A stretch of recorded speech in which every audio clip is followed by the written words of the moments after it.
Question.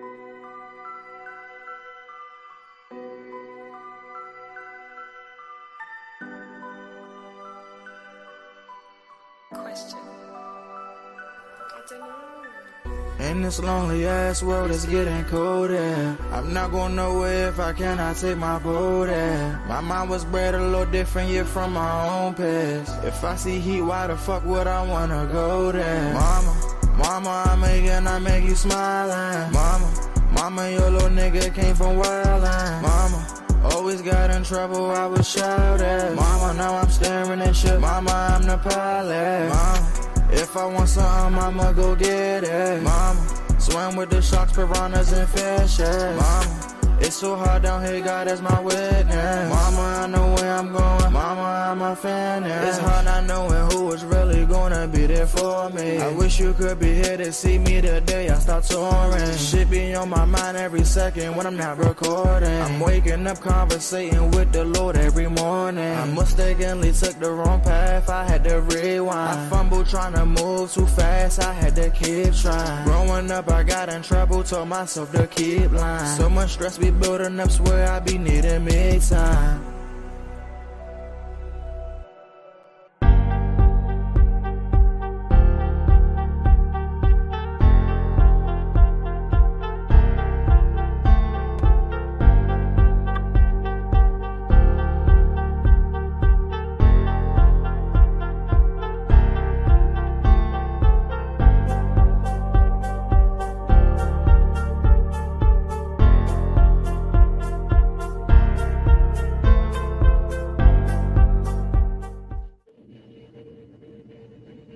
What up? What up, Lee?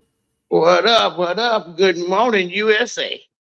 Yeah, we tuning in for our girl Riri until she top bad. She's at the hospital. She'll be on probably another 10-15 minutes. How you doing today, Lee? I'm good, man. Yeah, she hit me up too. We could have had a little bit better. We was on the phone for like hour last night. Oh man, god dang. Yeah, I talked to y'all for a little while. Right. So we could have been on point with this morning. Didn't think it was gonna take that long.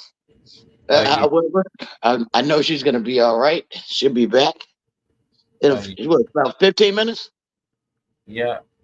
But only thing, she's the one gotta make the Facebook public. So a lot of people probably can't even see this just yet until she make it public. Oh, nice. On YouTube. So y'all on YouTube, you can watch. You're on Facebook.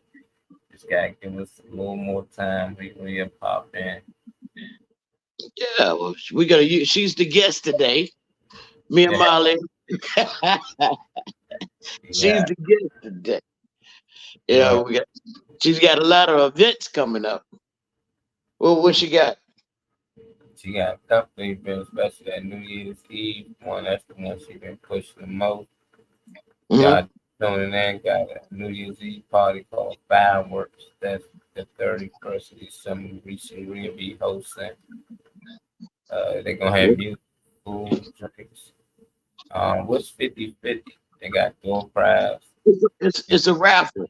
It's a raffle. They buy tickets at the door, and whoever number called, they get 50% of the raffle. I think that's what it is. I think that's how they do it. What up, JoJo baby? JoJo. Hey, good morning. Good morning. Good morning. That was an old commercial right there, but they should pay us for that one. Yeah, nigga, you wasn't in the first one. You gotta be in the first one to get some what some shit's called. I ain't never had them, so I don't know the word off the top of my head. But when you get paid for them, yeah. Residual. Yeah, there you go. That's the one I was looking for. What county and high school did you go to? Let's give a shout out for coming to Myrtle. They say Horry County. You don't know nothing about that. Horry County. I don't know nothing about no Horry County either. Horry, Horry County. Where that at? Myrtle Beach, South Carolina. Oh, okay. All right. Yeah. That's why we ain't never heard of. I ain't never heard of it. Yeah, you've never Beach been is to nice, Myrtle though. Beach? Myrtle Beach, nice. Isn't it? Is there a projects in Myrtle Beach, or is? I don't know about the projects. We lived in a duplex side by Yeah. side, and they owned it. They still do own it. Bought in 1968. Same house, phone number, all that good stuff. Unfortunately, it didn't waver down to me because if you look at my credit report, I had about like 7 different addresses over 60 years. Yeah. How many do you have? Oh shit! You can't even count with mine. Shit, my address has changed in the system like running water. But we stable I now. was like a water flow. I did a few different bits. So I was in a whole bunch of different joints and around, and then in my family, even on the streets, same way. You know, I had a whole bunch of places. You know, that was home. Wait a minute, you from Maryland for real? For real? Yeah. Oh wow, I see now. I understand. Baltimore. But you know, I have family in Silver Spring that my grandparents lived there. So when my mom was in school, you know, I stayed with them. My father, we lived in Baltimore, and then my father lived out in the county. So, and out Harford County. So I was all up and down 95. All up and down 95. We're gonna talk about that on a different day. I just want we were talking about that because there's a couple questions I want to ask you about Baltimore that I don't remember. Because I did go to Fannie L. Barber School 140, right there.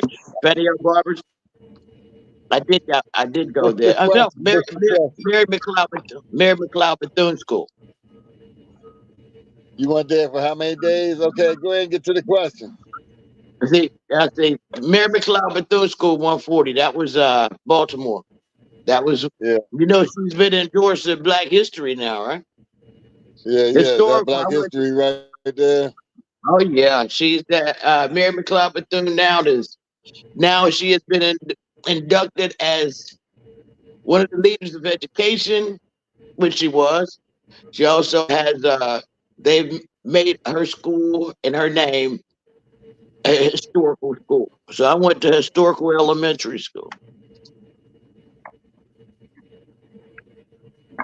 Oh yeah, you. Don't cook me.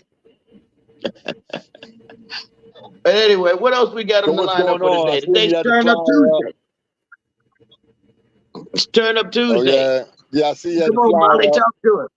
Turn up. You know it's a live turn up, man. Reese ain't sent me no videos, so I'm just gonna go with a few of the things that I already got.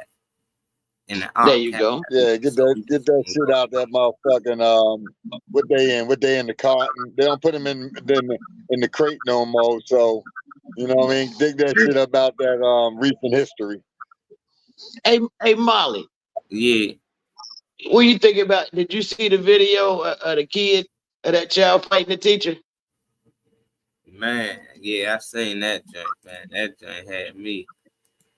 It had me down, but they was up for the teacher. All the students was like, shit, they was all right with the teacher doing what he did. Let me see if I can find out.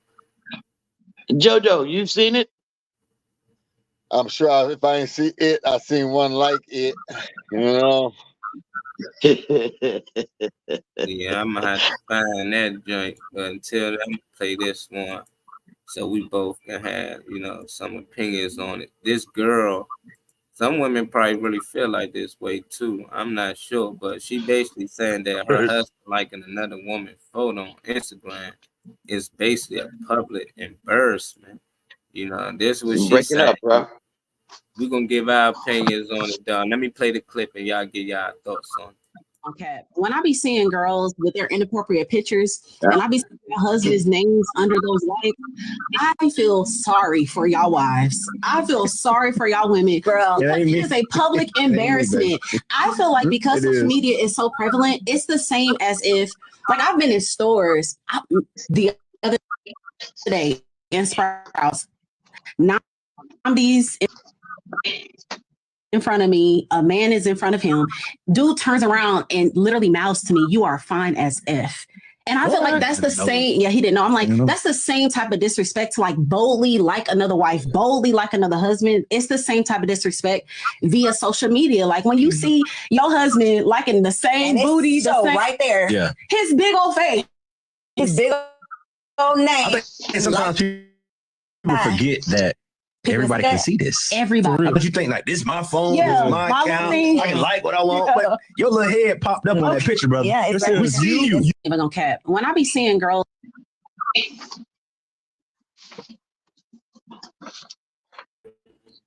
Does she make a point? What you think, Lee? We can start with you.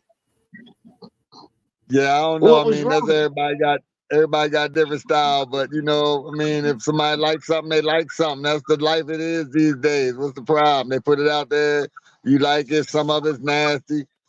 Your wife know you nasty. You know what I mean? And not even like nasty. Just appreciate some of the shit they put out. Most of us come from the hoods of the street or some form, so we appreciate a big booty, or we appreciate, you know what I mean, certain shit. We got a certain taste for certain shit, and when they put it out there, we attracted to it because that's what we used to see, and that's how we carry it. Now, I get some of the tip of it. I mean, you shouldn't be too inappropriate about certain shit if you're trying to live a certain, you know what I mean, level in life in society's eyes or something, you know what I mean, or you a preacher or something like that. You gotta control yourself a little. Just, you know what I mean, I don't think it's a big deal. You know what I'm saying? And if you think that's a big deal, your relationships is gonna be shaky as shit, I think.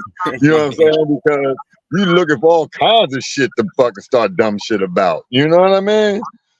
Instagram, like Lee. What's your well, how was she dressed? Was she dressing? I can't say dressed inappropriate, but yes, dressed inappropriate. If she had that camel toe hanging out, yeah, somebody gonna disrespect you that way. If you don't disrespect yourself, if you got it out there, you're gonna do it. I mean, allow a man's imagination to run. A man or a woman, whatever you choose to do, allow the imagination to run. Wonder, let them wonder. Don't just put it there and expect for them not to say nothing. Man, I'm beyond the imagination shit. I just want to appreciate God's beautiful motherfucking creation. You know, just go ahead and let me see that monkey. Just lay the monkey out there. You know, the toe want to swing with the camel hanging on the end of that motherfucker. Let it be. You know, and if you want to wear your corduroys, you can do that too, man. I mean, whatever fits your style. But don't be hating on somebody else because they want to wear it like that. Let them do them, and let them maybe learn through the trials and tribulations of what come with that. If you know what I'm saying. I mean, maybe a forewarning for the youngin'. But after they make choices and shit, let them all do what they want to do. That's their life. But no one's stopping them from doing what they want to do. It's just that it's some form of degrading for a woman to even go to even put her. I understand if you don't think you're beautiful, no one is going to think that you're beautiful. But when you put it out there for the world to see, how your lips is shaped down there, I mean, come on, man. That's like a man wearing a jock strap and gray shorts and gray sweatpants, you know? Man, look at the commercials these days, man. You see these commercials, these dudes walking up they got this nigga in a He-Man uniform with his motherfucking chest and balls and shit all out, walking up there talking about smell like motherfucking Macy's and shit or whatever the hell going on. You know what I mean? Come on, this is what's going on.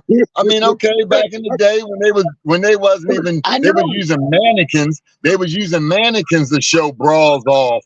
They wouldn't even put it on a human being back in the day. You know what I'm saying? Now today, they don't do it like that. So don't be hating on what people do now. It done changed. The people that didn't change is like Sears and Robux because they didn't want to get rid of that catalog, and now they out of business because they didn't want to change into the computer era. They want to stay catalog this big ass book like that. It don't work like that no more. People doing different things. That's not even. If I get another I'm analogy. saying, Don't put Sears and Roebuck in there. That's a wrong analogy. what? Wrong That's how they analogy. folded. But That's how, anyway, no, I'm not that's how hating. shit folds. If you don't change, that's how shit folds. Sometimes you just gotta be able to change with the flow, is what I'm saying. If you don't change, you go down. No, I understand, but it wasn't a change. Sears and Roebuck owned it, and Sears stole it from him, which is a white guy. Oh my But we're God, gonna I'm move talking forward about. on that. We talk. No, That's you're trying to move forward. a You're trying different to move story. forward, Like I but you said, can't wrong move forward when analogy. you're still moving your lips, talking about what the fuck I was talking about. So we gonna keep talking about it, then, Black.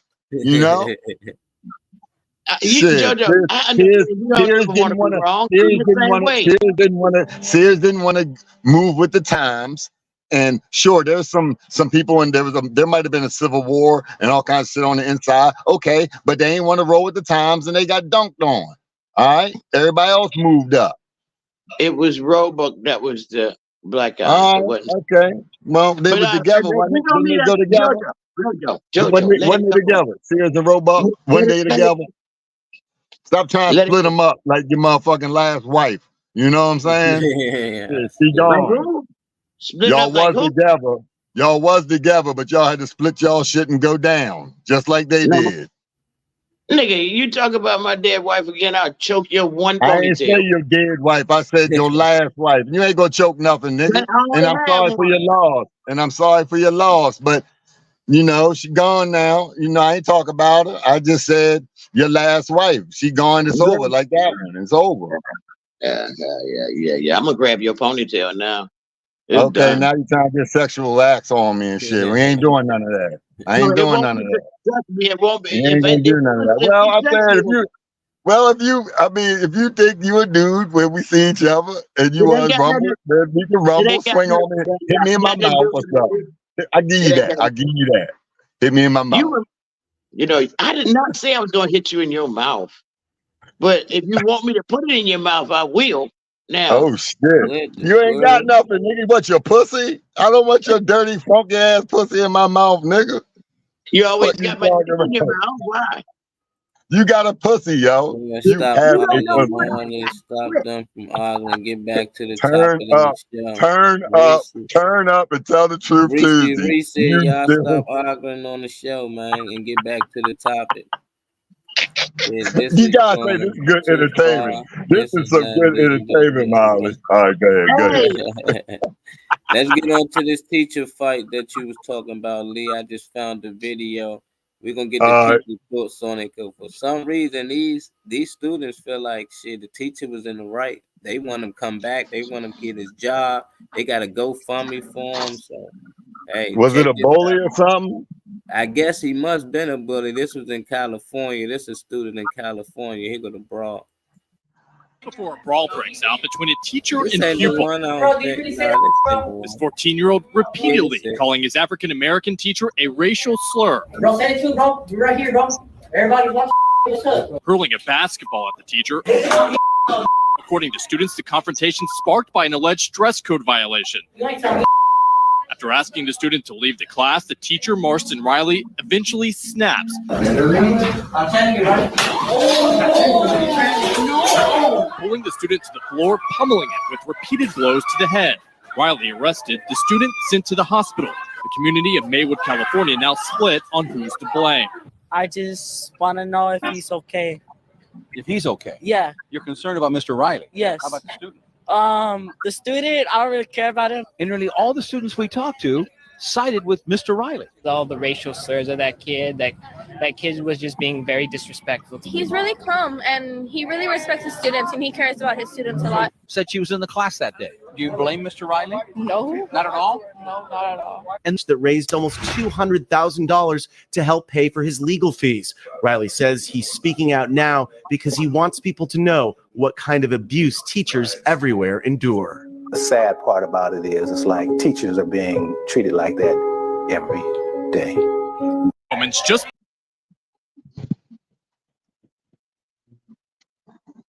I wouldn't want to be no teacher. I wouldn't want to be no teacher. That's for damn sure. Had to watch my bad tail run around in there, and it's even worse now. Oh, heck no. See, the thing about teachers. What's your thoughts, Lee? Was he wrong? I mean, he's still a man, you know, and I guess some teachers can hold their cool, but he lost that day, and the kids seemed like they was okay with it because he's such a nice guy. But you know, he's still a man. No. He still lost his job. Was they wrong for firing him? No. Yeah. Yes and no. Yes and no. He wasn't supposed to lose his cool, but at the same time, you got to realize that's a grown man. He got kids that age. You ain't gonna let your kids do that to you. So why would you allow another kid to do it? Somebody else's kid, one that you don't even have to feed. Your kids do it. What you do? You ain't gonna park your knees under my table and disrespect me. I brought you in the world. I'm gonna take you out. He might Like not that. have, but it takes as they say, it takes a village to raise one child. You know, so if everybody get together and get behind him, it can be done. But you notice they didn't ask one dark-skinned kid whose fault it was. Everybody was a different color. They weren't dark, but they were in the classroom. But no, if he's throwing stuff, the thing is, we don't sit down with our kids like we should. I don't have any little ones, but I'm looking at some maybe. You never know what nobody goes through. You don't know what that man is going through. You don't know the mental of that child. And everybody needs some help mentally. It's up here. That kid had a bad morning or a bad night. Maybe he was hungry. Who knows? But he didn't express it that way. Yeah, I agree. What's it, Reese? What's up, Keanu in here? What's up, Keanu? Hello. Good morning, everybody. Good morning. Rising, brother. Good morning. We holding it down to Reese popped in. She in the comments though. He said he was totally wrong. He should have went and got the administration, the principal, someone else to remove him other than himself. Clearly, something was wrong with that child and needed to be removed by the proper authorities, by the teacher. But the teacher should have not taken matters in his own hands. This is why teachers need mental health days. We all do time to time. Just because he was justified does not mean he was right. What's your thoughts on it, Keanu? He put hands on this student that was saying racial slurs to him, but I'm not sure if the student actually put his hands on him first, but he was in the teacher's face saying all type of racial slurs, and the teacher just lost it. He just beat the brakes off this boy. He threw the ball at him, bro. Well, when I came in, I didn't see it. I came in when he was start talking, but so basically, what happened? Because I didn't see it. So basically, it wasn't much. They just showed the little boy in his face yelling and saying racial slurs. I don't know what he was saying that was racial, but all the students say he was saying racist stuff. He probably called him a nigga or something. They say he do it all the time. But on this one clip, the teacher just lost it. He just started hitting on him. I'm going to pull it up as I'm talking about it. But he just lost it, and then they fired him. And they made a GoFundMe, and he raised almost $250,000. And this happened in 2018 for some people. This is a new story, but there's things like this that still goes on with these teachers, and that's why they scared to discipline these kids, because they can possibly lose their job. And when you lose your job, you probably can't pay your rent, take care of yourself. So you think was he wrong in this matter, or he should have just kept his cool, like Rishi said, and waited for the proper authorities to come remove this student? Yeah, because that's a lawsuit against a student. So I mean, he should have waited. I mean, yeah, you got to keep your cool. These kids on medicine, they on type of stuff. I mean, I understand where he coming from, because you lose it. I mean, you snap. I mean, you can snap any moment. Anybody can off anything. Nobody know what we going through. But yes, he should hold his cool as a teacher. I mean, you're supposed to be the biggest person. He had a super lawsuit also against the student, and it was on camera. So I mean, he had the whole school in his hands. I mean, that right there, God was giving him a way to pay his bills and to be on vacation at the same time, but he messed that up. You know, you see what I'm saying? That makes sense. You see, he had it. You know, he could be teacher anywhere. He could be teacher at home after this because it's a super lawsuit. You know, so yeah, He still got it. The lawsuit. Yeah, he still got it. I mean, the little boy threw the ball at him. He threw the ball at him. It hit him. I mean, when you got kids, I understand what you're saying, but I come from an era where when they took you to the office with doing something wrong, they had a paddle. I grew up in the paddle era.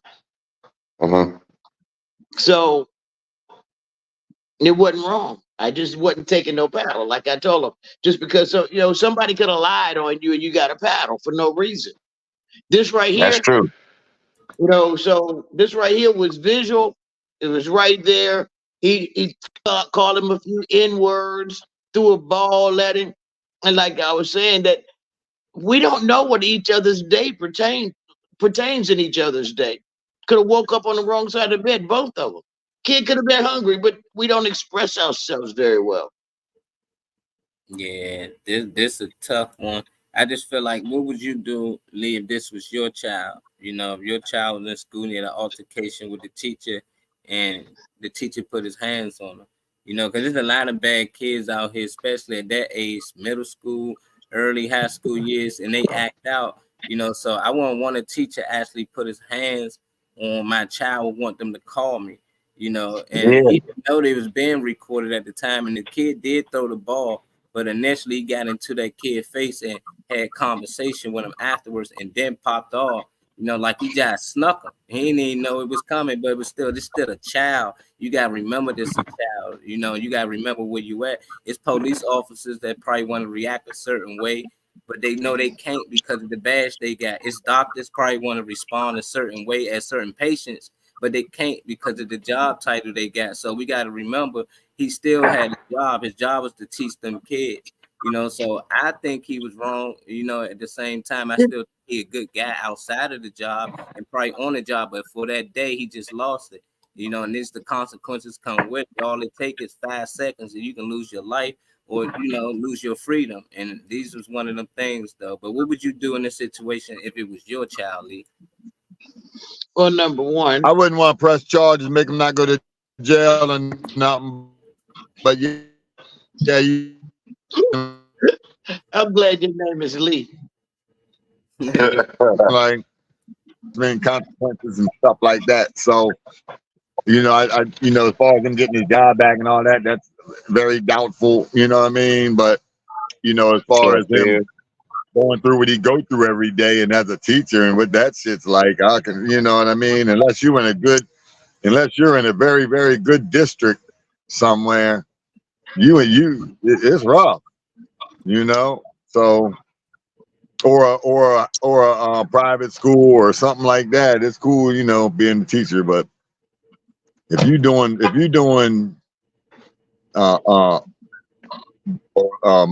Dayton County or in Miami or Baltimore City or McPG County, or shoot, them joints off the hook. So all across the country, So that's a tough job. That's like the police. They need to be paid way, way more, and they need way, way more security around them.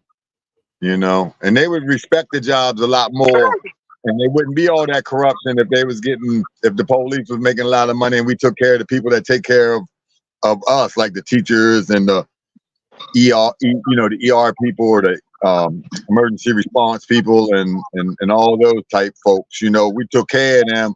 Just all corruption and all that shit wouldn't, because they would be making enough, and people wouldn't be wanting to lose their jobs, so they wouldn't be doing criminal acts like putting dope bags in people's pockets and stuff like that. You wouldn't want to try to lose your job, So yeah, teachers got it rough. You just got it rough. Why you looking like that, Lee? Philip said everybody want to sue today. They tried to get paid by the school system. Good. He missed out. But what would you do if this was your child, Lee? Back to the question. I can only speak from on my side. My auntie didn't take lightly to it, because if my kid walked into school and did that, and there's proof that he reacted that way and disrespected his elder for no reason, and I have not been doing the proper parenting that I was supposed to have been doing, I can't be mad. See, I gotta disagree with that. I gotta disagree with your proper parenting, because Your proper parenting ain't gonna make a kid make a choice when you ain't there. They know better. He made it. It didn't have nothing to do with you. Listen, my grandfather. Listen. Serious business here. My grandfather had 4 kids on my mother's side, right? Harvard University, Navy, all that type of stuff. You worked at OSHA, all kind shit, all that shit, right? And he ain't never drink, smoke, nothing. And guess what? Every last one of his kids did. Never cussed in the house, never did none of that. And guess what? Every last one of his kids did. And he raised them right. He did it right. You know what I'm saying? So from what we say. So don't give me that. You shouldn't be punished. And say that to yourself that you said I did something wrong for my kid. No, they knuckleheads. They do shit like that. They show off. Everything's like internet. Everything's like for people to see. You know, it was just different when we were young. But now it's off the hook. So I just disagree with that because it ain't your fault. You know, it ain't the parents' fault all the time. Now there's times where it is, but you know what I'm saying? Like the shit that you just said, like you know what I'm saying? The auntie don't go for that and all that, but kids still do stuff. My grandmother didn't go for nothing on my father's side. My father ain't go for nothing. You know what I mean? But I still slid through though. I still tried it. You know, I'm still going to creep out. I'm still going to bring that girl over. I'm still going to get that drink on the weekend. You know what I mean? I still try to slide in the house after I was drinking, you know? Success, you know? I'm just saying, it's not the parents' fault. It's not the parents, yo. It's not the parents all the time. You can't give that to the parents. What do you think, Molly? You think I'm jumping out there and trying to say that they raised right? They should have known better and not make it do that? I did not say anything about raised right. I said I may not have been doing the proper parenting, not paying my kid any attention, having conversations with them, making them understand the views of life, your consequences of life. Some things you can't just learn on your own and you just don't learn it in the streets. It's morally embedded in you. But that don't mean that a teenager ain't gonna have a moment though. A teenager. Are you gonna allow me to finish, Mr. This is not Althea show? This is a JoJo Dancer show. Oh, nigga, please! Your big ass face. You taking the whole screen up. It's all right with your voice. Yeah, anyway,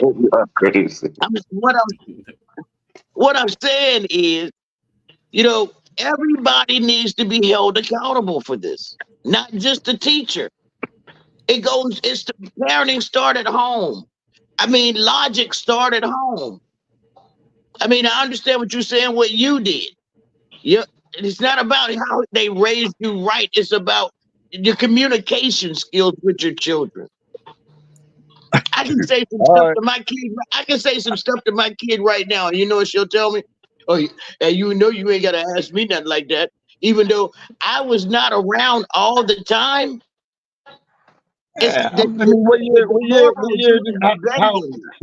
How old your kid? I'm 40 years old now. That's what I'm saying. You know what I mean? We talking about when the kids were young, and we're talking about a whole different time. We talking about a whole different time. My kid got kicked out of school, bro. My daughter got kicked out of school.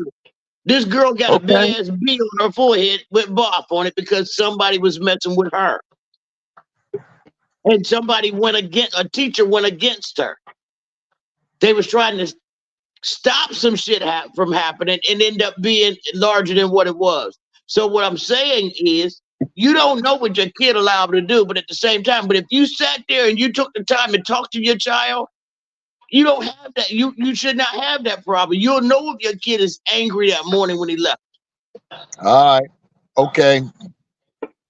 Hey. I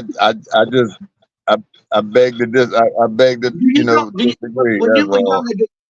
When you were younger, did you talk to your father and your mother before you left home in the morning? Had breakfast at the table in the morning? I mean, not in all situations, not in every case. Rarely ever. Besides when I was getting ready to go to school, and grandma or something would make me a sandwich. Usually I was by myself. When I got a little old, I was by myself. So see, my kid didn't do that. When I woke up in the morning, if I wasn't working, it's either she or either I was cooking breakfast. Even with my wife, she made breakfast. My grandmother made breakfast for me. We sat my at the table. grandmother did, but it was just like me, or it was just me. You know what I mean? It still was just me. So it was like you still sitting down by yourself, either grabbing a quick bite or taking it out, grabbing it out the refrigerator and taking it. I get what you're saying, though. I get what you're saying on that tip, but I mean, shit's different, man. Shit way different. That shit right there didn't happen often in school. That shit didn't happen often in school, and now it's happening way every day. Mary McLeod Bethune, from Mary McLeod Bethune School in Baltimore, I went to Fannie L. Barber 161 on West Saratoga Street. I went to that school after Mary McLeod closed, and yes, that's exactly what you got, was people trying to fight their teachers. That's what I'm saying. Every day these teachers going through shit like that. So yeah, there's gonna be situations where one snap. No, he shouldn't get his job back. Yes, he should get some. Yes, he should get some. I think he should get some type of financial. If you're not gonna let him work, then we should take care of him financially. You know what I mean? Let him get his retirement, his pension, and all that shit. No, Kiani, man. I gotta ask Kiani the same question. Y'all ping ponging, going back and forth. Y'all making some great points though. Kiani, what would you do if this was your child in this situation right here? If it was me in the situation, the child is wrong. To talk to an adult, throw a ball, or to act any type of way is not only disrespect, but you want to get hurt when you get home. Second, what is he learning? What is he learning at home to do this? And the teacher, he lost it. I mean, the teacher, I ain't gonna lie, the kid did deserve it. I mean, on all levels, the Holy Spirit comes out in different forms. When you do bad, good gotta come to overstep the bad. And at this point, it seems like the whooping was the angel saying, hey, listen, it's time for you to respect all people and love all people. Because when things happen like this, what triggered it and then what's the end result? You see what I'm saying? So the teacher got fired, but the kid got a whooping. That was exactly what he needed. Because what happens when you do something? What's the counteraction for your troubleness or your punishment? And that was his punishment. The teacher said, guess what? It's time for a chocolate whooping. That's exactly what he got. Yeah, chocolate whooping. JoJo, baby, you think that this teacher possibly saved this student's life? Because he might not. He might don't, but I just don't know though, because it depends. It depends on like you guys be saying, like we do say, it depends on the, what's going on in the household as well though, but if there ain't no roots for that thing, or if the roots are negative, or the household's wild, or no parental guidance in a positive manner, then it's still negative roots, so nothing's going to happen besides shorty shine off that. Maybe you can turn into a UFC fighter or something, I don't know, but they take that, and people take that stuff and ride that all. There'll be a television show. I knocked my teacher out reality show. You know what I mean? Shit. They do TikTok challenges too. So we said if that was our child. Now we're gonna talk about Lee. If you was that teacher in that situation, because I heard you say a few times like he wasn't wrong, he deserved his job back. What would you done in that situation, Lee? If a student came to you and threw a ball at you, would you respond the same way as he responded, or you would ignore it and call the proper authorities? Lee all the way over there. I don't even think if Lee heard me. Oh no, You no. can hear. My mic is muted. I can My hear you. mic is I can hear muted. you. It's both. I would have called the authorities. That I would have. I'd You have did both. Hold buzzed on. You'd have someone beat else. them and called the authorities. You damn right. I'd have called them first, and if they didn't make it there in time, he was gonna wear that ass with me because I'm not gonna be disrespected. I got kids. My kids ain't gonna do it, and I'm not gonna let no other child do it. And I would take them to their parents too. I mean, and explain to them. I wasn't trying to kill him. This is just something you should have done. Yeah, And we're that's gonna tough. raise this one right and explain it to him. This is what we need. That's tough. Kiani, what would you do if you was in this situation? Because teachers, as you sign up, I'm pretty sure you sign up as any profession, you know, like you'll cook, you're going to cook some things, you might burn some things, you're an officer, you might get into a scuffle So from what time happened? to time. So if you're a teacher, you should know you're going to run into a couple of bad So students that got behavior problems. What would you done in that situation, Kiani? I would have gave him a tequila to be documents. I'll let them know it's time. It's time. It's time for spelling bee. Let's see what you can do. Since you got a sassy mouth and you want to throw stuff, let's see how smart you're on the other kids right now. I tell I tell them go ahead and spell success. Start with that first word first. And then I tell them spell leisure. He's supposed to be a kid of leisure. I'm not talking to these kids. Yeah, he got some comments too. Philip, this Kenny said I disagree.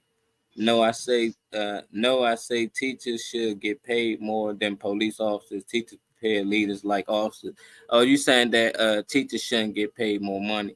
I don't know. I think they should get paid a little more money. They ain't gotta get, they ain't gotta be rich, but I agree with Jojo. I think they deserve a little more type of money before they start handing these teachers guns. But what's your thoughts on this comment, Jojo? Yeah, let me add to that. I think that maybe, I mean, we are a society that knows how we should be able to, if we could finesse what football games should be on Sunday for the highlight game, then we should be able to know that, okay, these school districts right here, y'all teachers get paid 3 times more than all the other teachers. And until we tidy all this up, the government gotta be hitting the pocket. We gotta hit the pockets to take care of this problem. So the teachers should get paid a lot more. And any district that got a high violent, high rate like that, because these kids are gonna need special care, and teachers gotta come in with their heads together because they know their pockets gonna stay together if their heads stay together. So they go hand in hand, man. Can't ask somebody to be a awesome, great ass teacher on a McDonald's budget. Come on, just Yeah, they be buying the kids supplies and everything. Philip said, spending their own money. Oh, that's what we doing now. We putting our place in the teacher's position. He says the kids disrespecting the teachers. What is going to be tomorrow? Kids will try. Kenneth said conflict resolution lacks today, and professionalism it lacks in these types of career fields.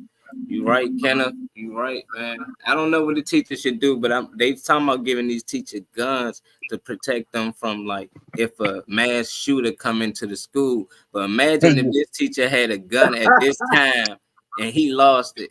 That's why I think teachers don't need a gun, because they human just like us. I think all of them deserve a mental evaluation. Like, they need to somehow get checked out. I think that for officers too, they need to get their mental checked before they take these jobs, because some of them ain't right. That don't mean they can't live and have the job, but they might need medicine.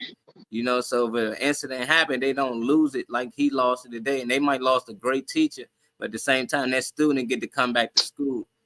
This dude at home probably trying to figure out what he gonna do for his next career, but this kid get to go on and live his life.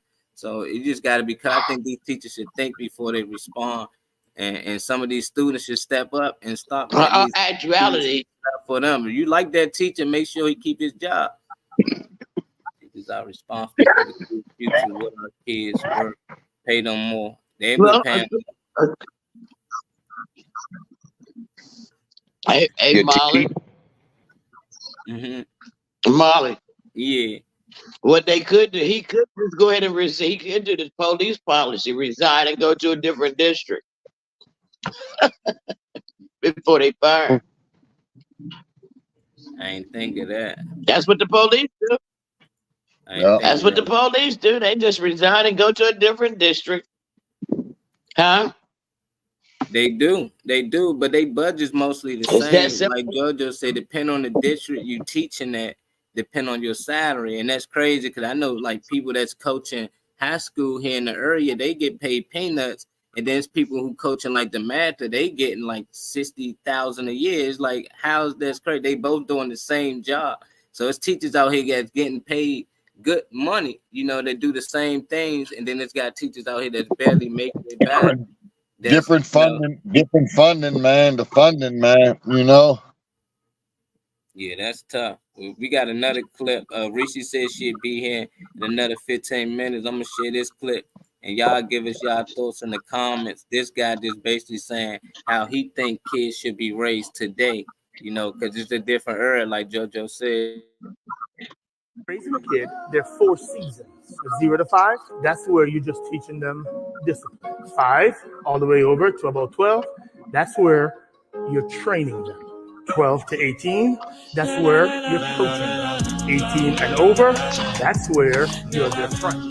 Do not make the mistake of trying to be their friend when you should be training them. Do not make the mistake to try to be their friend when you should be disciplining them. Don't make the mistake that you ought to be their friend when you should be their coach. Don't make it. But here's what happens sometimes. Sometimes, because you're not getting stuff from your spouse, you look for that kind of support and love from your kids, which therefore makes you want the connection with them at an unhealthy level, and you don't even realize it. When you're raising a kid, there are 4 seasons. He's saying it's 4 seasons, 0 through 5. You should discipline them. And then he's saying after that, you should coach them. And then once they're grown, that's when you become their friend. But he's saying that a lot of parents these days, they becoming a friend before they actually discipline them. They actually becoming, they actually trying to discipline them too late and trying to coach them, but they already their friend. You got to make sure you do those things first. What's your thoughts on that, JoJo? Do we make a good point here? Oh, yeah, no question. There's yes, he does. He makes a good point. I mean, do I think I'm usually an optimist. You know what I mean? I believe and I live mostly positive. You know, everybody takes a slider here and again, but I just don't really have. I don't really think it's ever gonna happen with stuff like this. The system, the way they got it, I just don't ever think it's gonna happen. You know, so getting these type of teachings out or showing a way and a design. Okay, we got a design 4 food groups and we got all this shit, but they ain't got a design on something like that. You know what I mean? Like we ain't smart enough to put that on paper and have that as a child guide, the government child guidelines or some shit like that. They got sentencing guidelines. You know, how come they don't got parenting guidelines? You know, like. That would get rid of the sentencing guidelines probably, because we wouldn't be needing them because kids would be behaving and become good citizens, out here instead of acting rough like we do. And definitely yes, I agree with you though. I agree, and I wish I did these things with my first, but I still got time to do it with the next. And it make a lot of sense because early on I did thought I should be friends with my child, and I was like, I got a friendship with my child. We friends, at the same time I was coaching her and training her, but that's all I should have been doing. I shouldn't have been trying to be friends with them. The same thing my nieces and nephews, because sometimes they don't know when to take you serious, so it's like, it's better to train your kids and coach your kids. And when they get to a certain age, you can be friends with them, real friends. Y'all can go out for drinks and everything when they grown. When they still a kid, you shouldn't be friends with them. And I think I learned something from that clip because I had a different mindset before that. What's your thoughts on that, Kiani or Lee, whichever one you want to go first? Lee, I'll let you go first. Well, honestly, me and my kid she listened. She heard me. Even though she didn't believe me that I was always at work, she heard me and now she understands.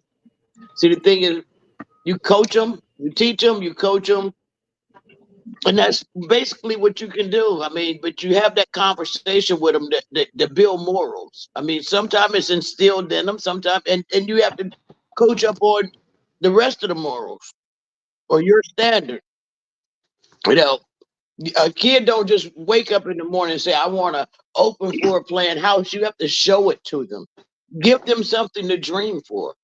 Be it education, theatrics, whatever it is. Give them something to dream for. I know, and I'm gonna try to shorten this. There's a guy right here in Virginia that I worked for.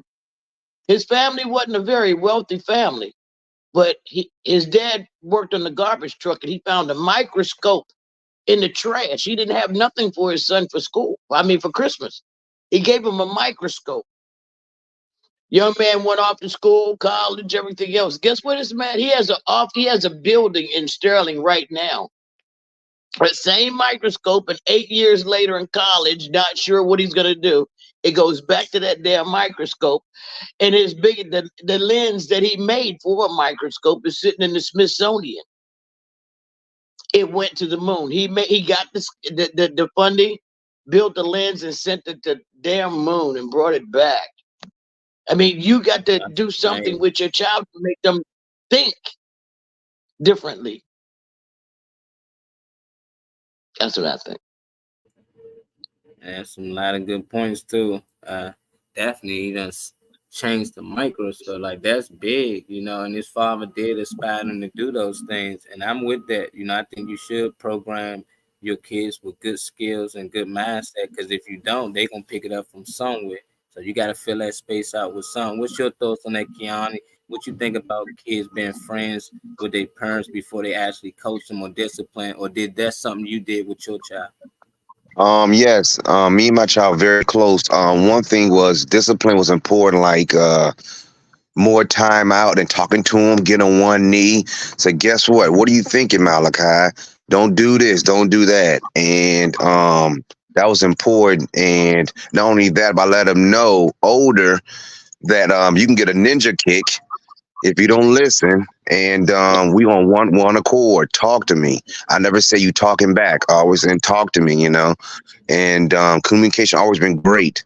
And now he's 16.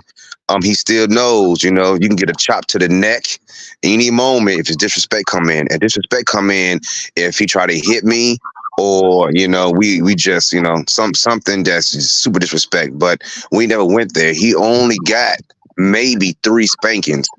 And that was something very, very serious. But besides, there's always communication, always talking, always asking his feelings, and always praying with him. But I let him know the crunching tiger, hidden dragon can come out. So he knows that if I get upset, that something's not right. But he always calm me down. He always said, Dad, calm down, everything's fine. Because I'm the one, you know, ready to do over the top Sylvester Stallone on the end when he was looking for his son. So I've learned, you know, to kind of stay calm in all situations and be the bigger person. You know what I'm saying? You can, as a parent, you can lose it. You can lose it, and then you got calm down later on. Like, oh man, I'm sorry, I didn't mean. So I'm learning to stay calm and cool, like Shaft, and kind of understand, you know, every situation. We always been close, you know, and I understand that sometimes parents get busy and you don't have enough time to spend time with your kid, but you got to, like you saying, you making up with the second kid and still talking to the first one. So that's great.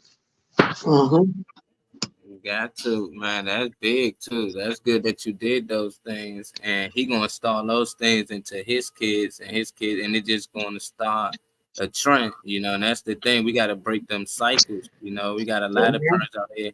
They ain't got those relationships with their kids, and they think having a friendship is that's all it's about. As long as their kid can party and hang out, and he can wear the same outfit as some of these rappers and things, they think that's what it's all about. But it's really about teaching them how to go get those things when you're not here.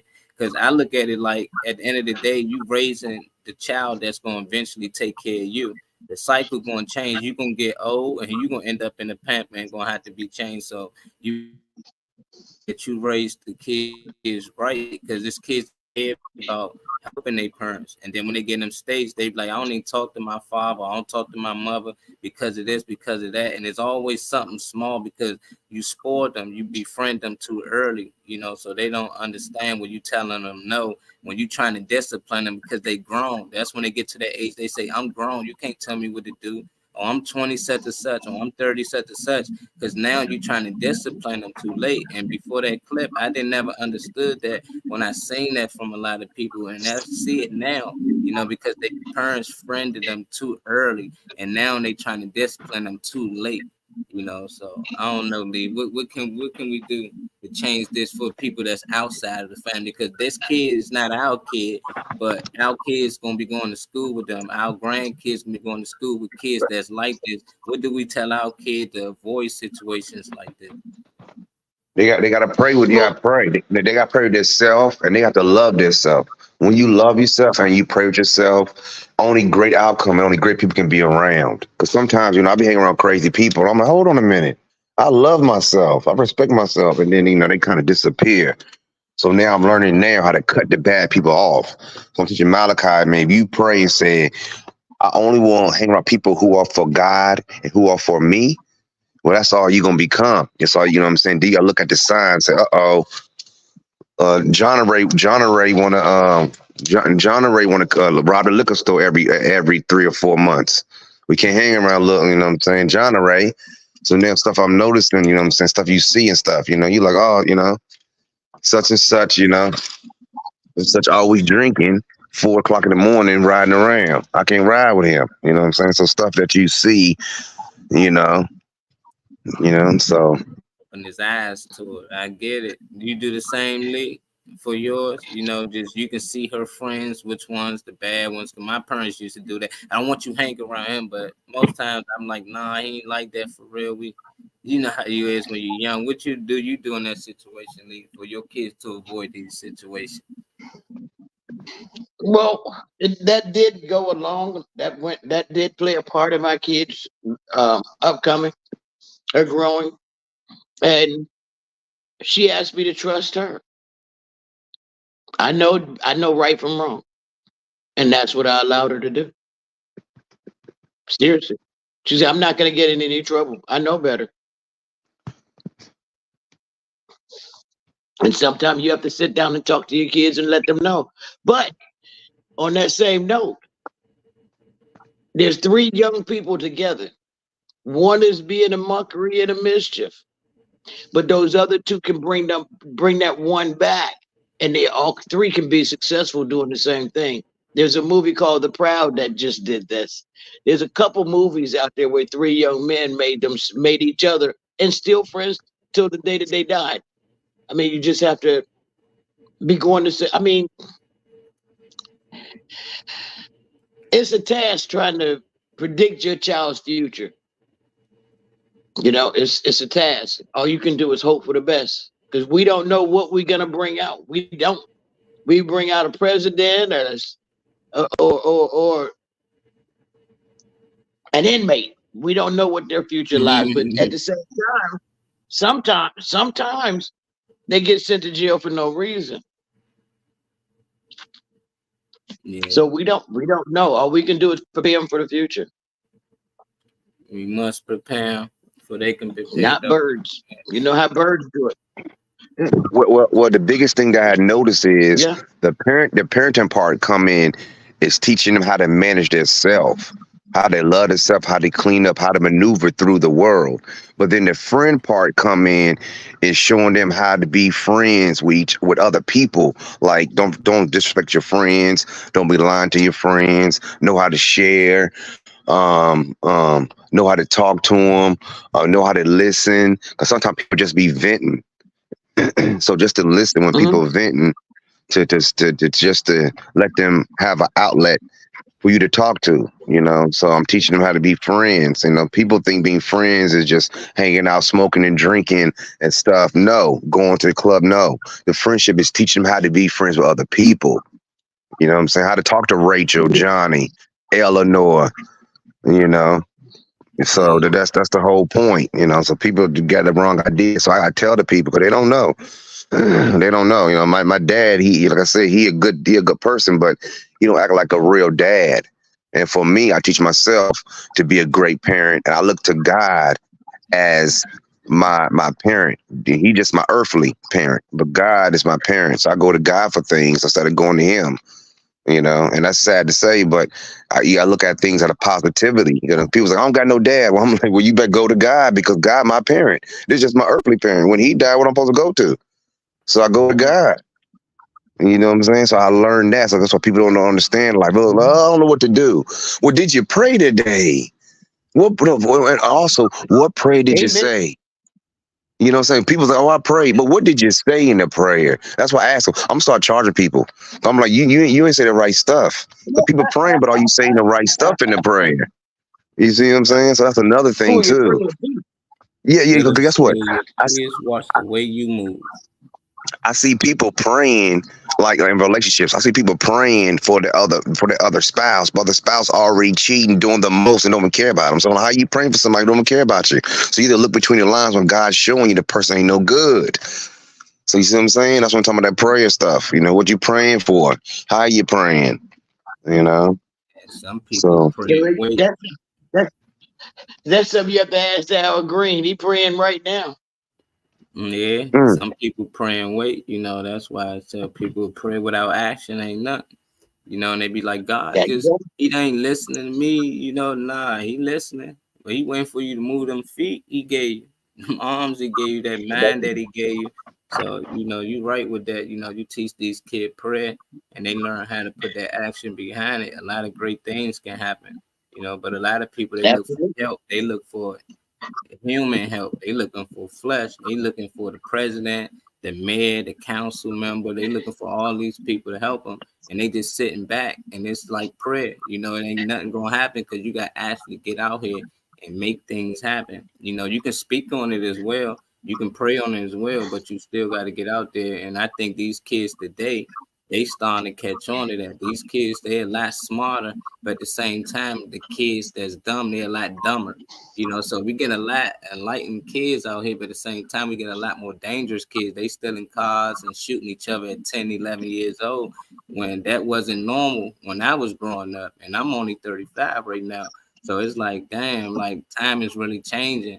You know, these kids is really getting into violence at a young age. And we've seen that as just straight violence, but that just lets you know how intelligent they are. They really know how to somehow get weapons, somehow breaking cars with just a USB cord. I'm like, they need to find a hobby. We need to get these kids into some type of NASA program or something that they interested in. Even if it's rap, if they want to rap, let's make some rap programs out here and teach them how to produce music. You know, but it's something that we can do to get these kids out of the street because they still young. They only 11, 12 years old, early teens. That's that age when you like still having fun, but it got to be something that you like doing. Right now, they just sitting around doing nothing. They making up games. They playing Grand Theft Auto in real life. What's up, Kelly? Appreciate you tuning in. Y'all in here, please like and share. That's why I keep saying we talk a good talk, but we got to build some rehabilitation centers for these kids. There's nothing wrong with vocational centers still to this day, but everybody want to charge so much money for it that it's pathetic. It's no longer for education; it's for profit. You know, I mean, they used to have a program. I don't know if they still do, where I think it's Lockheed Martin. Where you tear down the computers and they use the old parts to build other things with. I mean, that could be a great teenage job, you know, during the summer program. Get them out there to teach them how to garden, how to, you know, work for the city during the summer. They used to have those type programs around the world and through affirmative action, but now affirmative action is gone. It's nothing.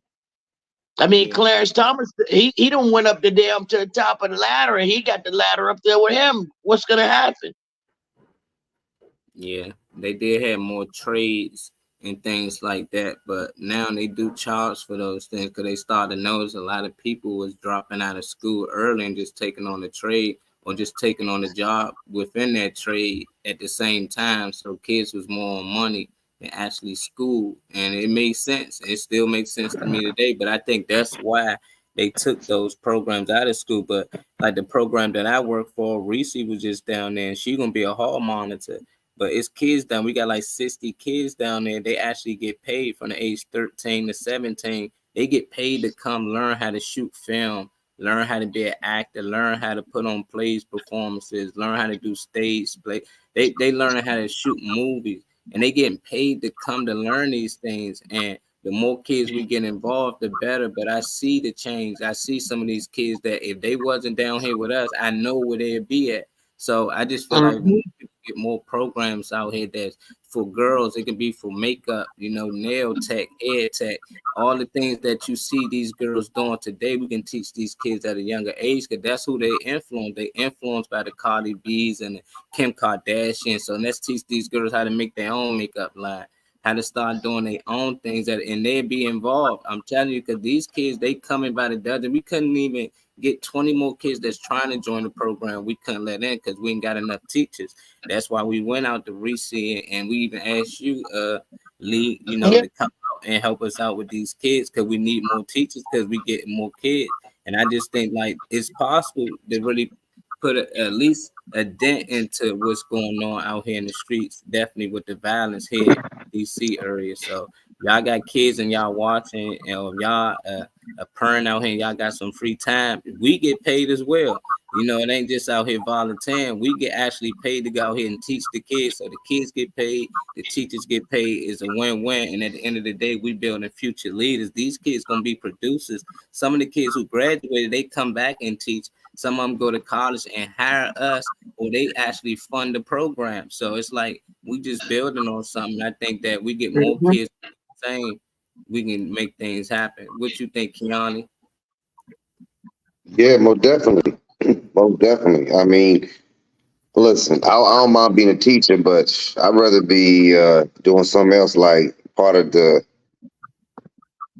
know what I want to do, but I want to do something else. I'm gonna be part of like the luncheon, the food part of something. But yes, we do need more teachers.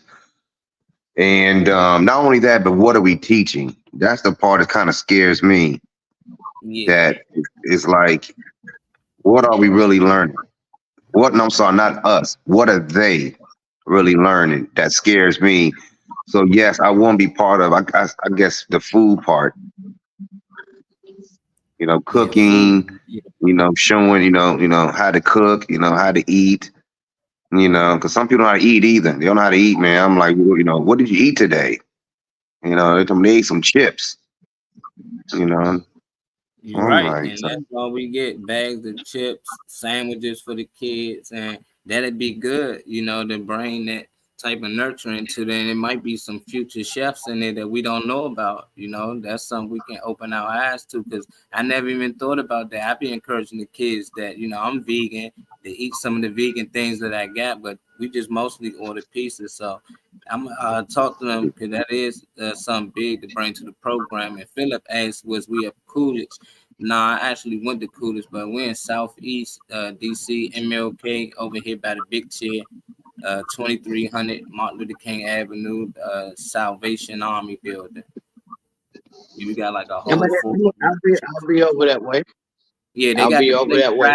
Y'all got time? Come see the kids. It's a free play for the community. You just come out and support the kids. So that's what they've been practicing for this upcoming play this Friday. They've been working on it for over a month. So I'm just trying to get more parents involved and with their kids. Some of the kids that's up there, they parents. Some of the parents, they teachers. So it's like we're just trying to get everybody mostly involved, mostly with the kids. And that's a good idea with the food, because I know a lot of chefs, they can actually come out and help these kids cook. You got any other ideas, Lee, over there, that you think these kids might like, that we can add to the program to get them out of these bad conditions that they might be in? Yeah, technology. Some of those kids got to be bookworms. I mean, we having problems with building our own chips for our own vehicles. We have to outsource them. We need to do that ourselves. These kids need to learn how to write a bill, need a writing class, a government class, the things that they don't teach in school. Seriously. Do you know how to make a chip?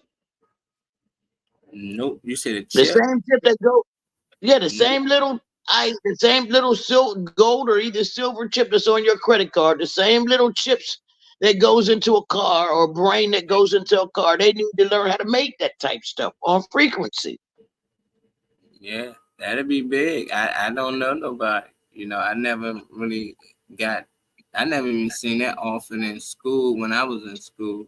But we had web page design. We was taught how to build a web page from scratch. We learned how to code, you know, so that's big to learn how to actually build the computer. Them the things they don't try to teach us because that's where the money at. You know, they don't mind you learn how to use it. You know, we'll teach you how to use it, but to actually make the car, that's like somebody teach somebody to make a plane, make a jet, they actually sell you the car. We teach you how to drive it, make sure you get a license and you know how to drive it. We're not going to teach you how to make the car. You know, even bikes. I think everything that mostly made, we can do it on another level because our imagination, we always thinking outside of the box. You know, but with them, it's just like they make changes every year. It'd be something small. They added Bluetooth. Oh, now they can do this. Now they added Siri. We just added that 10 years ago. You know, so I don't know, Lee. That's tough. You know, that'd be big, though. I think that'd be great if we could find a way to learn how to build these computers on our own because they don't. They go overseas and pay people to do these things and get the, you know. But we were making our own chips, especially for Visa and MasterCard. We was also making chips here in the United States. There's some place here in the United States that does do it, but on a higher volume, but it's not enough to facilitate. But now I think they're only doing credit cards chips. I don't think they may be doing something for the planes because it's Lockheed Martin, but a lot of the material is in other countries because we have outsourced it all. The United States make nothing now. We make nothing. And before we made everything. We had everything. Yeah, you're right. And now we're minors. Our kids have no legacy. I just put it in the comments. It's called Children Legacy Theater 8. That's the website. You can sign up on the career if you want to, volunteer. You got any kids that you might want to be part of the program, you can see that as well. And mostly all the pictures and stuff you see on there, that's me with the kids. The kids do mostly everything. I just sit back and I teach them. After that, they got to film the play. They got to film the movies. They got to take the pictures, print them and everything. They got to edit them. But I'm the one that teach them, you know. So I got about 2 students right now, and I'm working on a few more. So they love it too, you know. Just some of them got a passion for them, and the rest of them they like to act. They got acting coaches in there. We got vocal coaches in there. We got dance choreographers that teach the kids how to dance. It's a coach mostly for everything, sound and lights. So it's just like, and it's professionals, people that do this for a living. So it ain't like they just finding somebody that's just telling them that, you know, this how you do this and do that. Nah, it's people that actually do this for a living, and outside of the program, they can actually get on certain gigs and get paid, you know. So it's been, and they get them community hours. So if your kid need community service hours or anything like that, they can count towards that as well, and they get paid. Now that's what you call. Yeah, that's what you call a nice resume builder. Man, what time you and Reese get off the phone last night? Shit. Nice resume. No, we all got off the phone together. When she said good night, she meant good night to everybody. She thought she'd be on at 15. Y'all took me in last night. I passed out shortly after that too. Sure enough, that was a pretty interesting conversation, but we're gonna get it right. Yeah, I'm trying. We're gonna get everything. Time to get in here. You know, we can do one more topic. I give her a little more time. This one was funny to me. You know, some people might not find it funny, but it's this little YouTuber. His name Runic or something like that. Runic. He made this little kid cry. This little kid named James that a lot of the kids follow on Instagram and TikTok by dancing with his mother.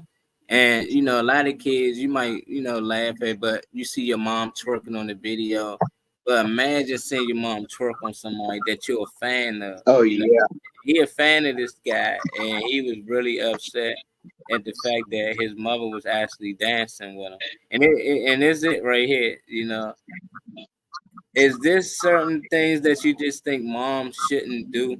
You know, like look, he came and pushed him up off him, and he really was really upset about it. And I don't think he wrong for it. You know, I don't care who it is. His mother could have been dancing with anybody, and I think he would have done that, not just because of who the YouTuber was. You know, I just think like moms should know when to be a mom and when to be single, you know, and looking. What's your thoughts on this, Lee? Was moms wrong for this? And is the son just a little too soft? He was crying and everything, and he didn't want no apology or nothing. Like this dude tried his hardest to apologize, and he just kept crying harder and harder. He did not like that. What's your thoughts on this, Lee? Well, number one, that's why when I was coming up, the kids did not party with the parents. We weren't allowed to sit around to hear or listen to what the parents were doing. We just weren't allowed. Now, if her doing that was disrespectful for the kid and for herself. So now this kid is staying brain. Now, maybe he may learn when he get older that this is something that's going to happen. But at the same time, that was disrespectful for that child. That's something he's going to see his mom as one of those internet hoes. My mom is what do you call him? What we call a guru?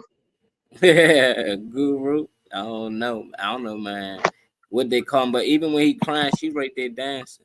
You know, that was the thing. I thought she should at least like, come on, son, calm down. My bad. I apologize. No, she's just right there, still turned up. She could have been a little ready to get more. Yeah, I don't know. She could have been twisted. What's your thoughts on this, Kiani? Moms went a little too far. Was that disrespectful to her child to be freaking on a dude in front of him? Or he shouldn't have been at the party at all? I don't even know what this is. I think it was just, you know, it was okay. It was a party, you know, you're gonna have a good time. I think the kid got, you know, defensive, which is great. You know, he's a mom there, but she should have comforted the kid a little more. You know, but I think she was feeling good. The gentleman, I mean, he was being nice about it. He was like saying, hey, kid, you know what I'm saying? You know, but he was trying to talk to the kid. The kid didn't want to have it. But yeah, it was bad part on the mom because she didn't communicate because she would say, hey, little whatever, you okay? Whatever, you know what I'm saying? He was just dancing. One day you're going to be dancing, you know, but the kid won't happen regardless. His mind was made up. You know that. His mind made up, you know. He about to start cussing. You seen him. He almost lost it. But he did have his cool. He did have his cool, so. Hello. Look at her coming in here looking like she robbed the bank. I was on the phone talking to my girlfriend Shamika. I would give shout out to Shamika. That's my Washington Hospital Center crew. Yeah, Shamika. All right. Hey, how you feeling? How you doing? I'm doing okay. I can't see. And I heard something hit. Something. I see the other videos of that little boy, man. He's so bad, and that's why I think they probably like nobody ever seen this little boy cry. He just talk trash all the time, little James. Who on here? Kiani, JoJo, Baby, and Lee. How you doing? Yeah, I'm here. Hey, family. Yeah, baby. How you feeling? I was listening to y'all in the doctor's office, and JoJo was cussing, and the doctor was laughing and shaking that damn needle in my eye, JoJo. He said, I did. He said, they gonna make me laugh, and he about to fuck my eye up. I done got jabbed. Shit. I got 4 shots in the eye because Lee and JoJo up there cutting the fuck up earlier. Yeah, I suppose. We got it on track though. You good? Yeah, I'm good. I ain't gonna show you my eyes because no, don't do that. This one started bleeding. So stop. Yeah. You know I have to. You know I'm supposed to be getting the same injections, right? I don't know if it's the same ones, but they're gonna inject my right eye. So, yeah, I'm scared of this. When they put that lens in there, the inflammation back there is I'm gonna have to do the same thing that you're doing.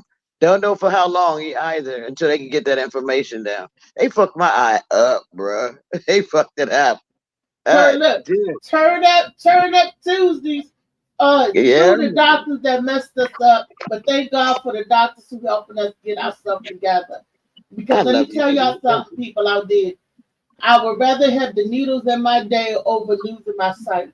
You don't know how valuable that is until something's gone. You know. So I'm just telling y'all, take care of yourself, take care of your body, get the CMOS, the good CMOS, and Shades of Blue. See this book, y'all? Shades of Blue. Shades of Blue. Shades of by Blue. AM Morning. That's right. And get the good CMOS for the inflammation. We got a package going. So y'all go ahead and finish what y'all talking about. I came in and just busted on the show and everything. That's good. Yeah, we were just talking about the little kid. He was kind of hurt. His mom she was having a good time on the dance floor, and he came up and was like, "Hey, you dance with my mama. Mama, what you doing?"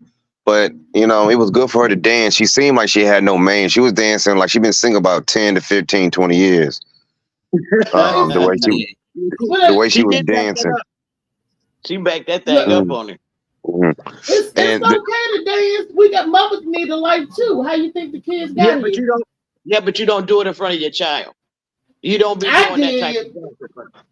No, it's okay. It's okay to dance. The children need to see love. That's another thing. Kids don't know what love is. They don't know what's going on. They think love is spit in somebody's face, talk crazy to them, and you supposed to kiss, have sex, and keep your shoes on and stuff. They don't know what's going on for real. They don't know what love is. They don't know about holding hands, open the car door for the lady, bring her flowers, talk nice to her. You look nice, I like your hair. They don't know that stuff. They don't know. I went to Malachi school. The little boy pushed the girl and said, "Give me ice cream money." I said, "Good God." I said, "Dang." Ice cream money. I think the way she danced would trigger them. Like I used to see my parents dance, but they was old school. They two-hand, they two-stepping, and he's spinning her. Yeah, doing the bob. That was the dance. I just seen my mother like freaking on my father. I'm like, I ain't trying to see that. And I think that's probably what it was. He thinking that that's only how young girls dance. That's how the young little thoughts dance, and they freak. Nah, that's how grown girls, women dance, grandma dance. All of them freak a little bit. He just think that's his first time seeing it, and I think it hurt him, man. But I done seen all my aunts and them freak a dude. And yeah, it did. For a second, but I knew like, okay, that's her boyfriend. That's how they dance. But I ain't know older people dance like that. And now I'm grown, I'd be damned if my child they pushing me all like, man, look, man, mom getting it in. This how we get it in. So these kids, it's a growing moment for him. I think that was a growing moment. How old was the boy?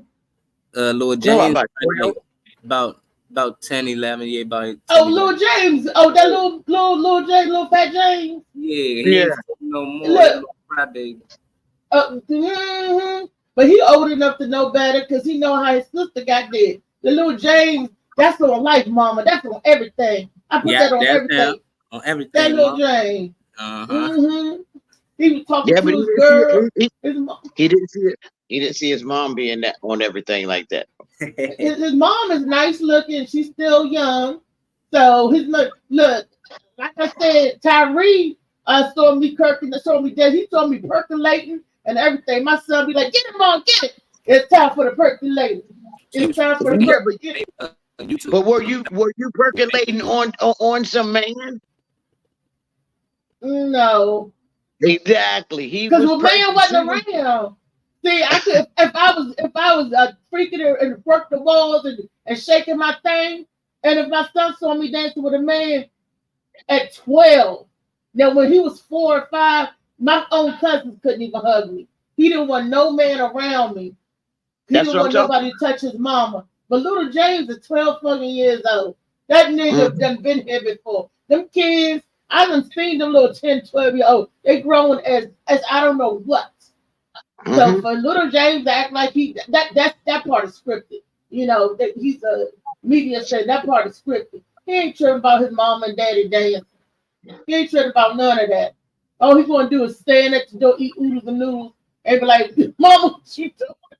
Nah, ain't his mom and dad is his favorite YouTuber. That was his favorite YouTuber. He a fan of dude. I think he was there's a special guest for Lil James. So he like that. He was. What's happening? He ain't that good at acting. He was crying. He is a crybaby. Yeah, that wasn't his dad. That wasn't his daddy. He was dancing. That she was dancing on. She backed that thing up on his favorite YouTuber. How many? You say Lil Jay's about 11, 12 now? I think so. He a big boy now. How many little 10-year-olds gonna cry? Nowadays, 5-year-olds gonna cry to see their mama dancing and backing that thing up. On his favorite person. On his favorite person. Mama dancing like that on my favorite person. Well, I'd rather her dance on my favorite person than on somebody I hate. Man, I don't think kids should be partying at that age. Should have been at that party like that with grown folks anyway. But that's the mama back there. I'm saying that's me.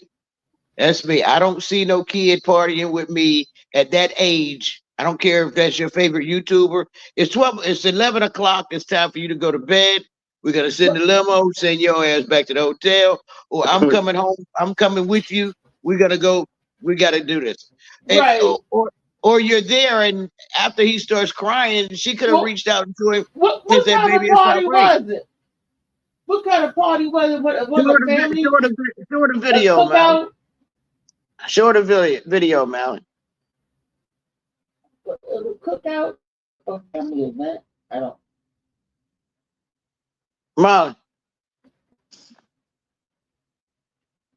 Molly. Hello. Are we alone? No, I guess so. I don't know what happened.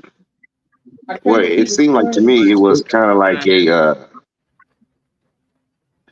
it was some celebration.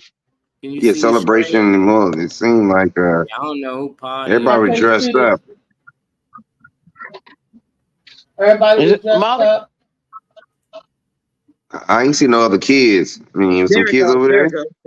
Yeah, Reese done zapped out. I think that was her connection or something. I don't see no. It look like I don't know. It might be other kids there though. Where they at? Where they at? I don't see no other kids. Like a little girl in the back with pink on dancing. Okay, you're right. I see one little kid. I say, but where the rest of them at? Man, like she was twerking. Man, I don't know what event this is. He was not having it, man. He ain't having it. I don't know, man. I understand why he hurt, and at the same time, I understand why mom's having a good time, man. You know, I don't think she should be ashamed of what she was doing. At this stage, No, she not needs to ashamed, sit but down with young respectful. Okay, I Not ashamed, but respectful. You know you got your kid. You know you got your kid there. Look at the cameraman. The cameraman can't believe it. Surprised. Yeah, her friends were surprised in the back where he ran from. They in the back. Her just started recording. She was like, "What?" Man, that probably was mom's first time in a long time getting down. So. And him might be 12 years old. He might have known. He might know that he might have an STD. Who knows? I'm gonna throw my phone.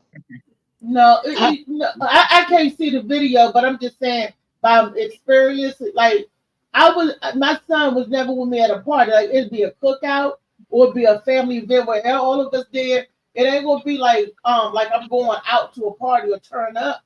Tyree never I never been to a party like that.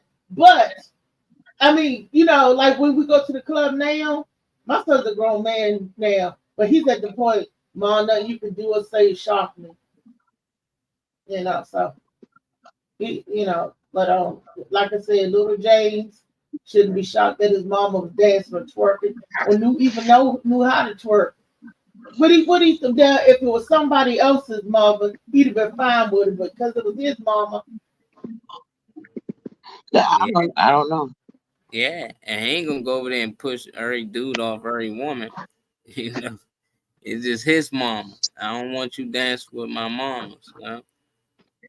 Like, eventually, somebody gonna be doing more than dancing with mama. So, But that's how him and his sister got there. She got more than just little James. She got other kids. So we know they was doing a horizontal poker. You might not want no more siblings. That ain't up to him. Let me ask you. Hey, what if this kid said, if this kid feels that this is his favorite guy, right? He feels that this is his favorite guy, YouTuber. He knows that this man is out there dating this person, that person, and that person, and this guy is not gonna mess with my mom. And I know he's doing this with these other people. So yeah, he's being protective. Yeah, that's what the boys do. That's what the boys do. Like when Tyree was 9 years old, he gave my boyfriend a "I hate you" letter, and but I should have listened to Tyree on that. I was dating somebody and I ended up dating a dude for 10 years. Everybody remembered Simeon. So everybody remembered him. I was crazy about that dude. But my son was not. My son was like, I hate you, get out. and the dude read the letter and ran out the house. And left. So the kids definitely got some fear. My son would have did the same thing, but in a different way. And that was his favorite. You good, your favorite. I was dating a guy that my son loved, called him Coach. When me and the guy broke up, my son was mad at me. But I can't never had no friends. She missed all my friends. I said, this is not your friend. This is grown. This is not your friend. He thought, I can't never have you brought all my friends. I'm like, boy, this was the dude that I was with. This is not your friend. But kids, when they bond with an adult, they think they got an adult friend, Yeah, that's cool. Like, daddy, where is James' daddy? Don't look. I know little James got daddy. Now let me flip this question around. If it was his daddy freaking on another woman, but do you think he would have went over there and pushed the woman off of his daddy? Might have pushed his daddy off the woman. Like, you ain't doing that to mama. I don't think so. Because we got a double standard. I'll tell you. Well, pardon me. Why do you have a mask on? And you why you just now getting in? Trying to work, get some work. Why you just there? Y'all on the panel, Booba Cow just getting in, so that's why he don't know why I look like this. I am just getting in the house. Thank you, Mr. Big Head. You what?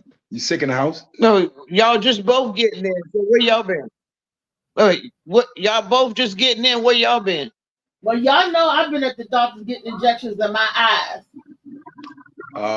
But you at home, nobody's around. I'm at home now, but because I never took it off. I just took my jacket off. Yeah, she just got trying to go there. 5 minutes ago. Well, look, Poncho, up to get beat down. Don't let me Charleston white you. I'm just saying, I'm with you on that one, Lee. I'm with you on that one, Lee. You've been in the house for 15 minutes and you still got the mask on like you're on a bus by to sit next to people. I'm actually uncomfortable looking at you like this. I gotta say I was on the bus, I was in the meeting, but you on Zoom with the mask on. I feel like I'm talking to like terrorists, like the government watching, and you Al Qaeda trying to get some money from me to donate to you. I don't like it. I don't like it at all. I'm just saying. Then you got your transitionals on too. And so all that these are not transitional. They gave me this to put in my glasses to protect my eyes. What? These are not transitional. They gave me these things to put in my glasses. He talking about your mask. To protect. No, he said transitional. He's talking about my glasses. The glasses is to help protect my eyes. I take my mask off. Now I'm glad I took my hat off because you said something about that. Dang. I'm just saying you got the mask under your chin like you working at CVS and shit and trying to help somebody. And I'm feeling uncomfortable with your mask hanging underneath your chin. And I mean, okay, is this better?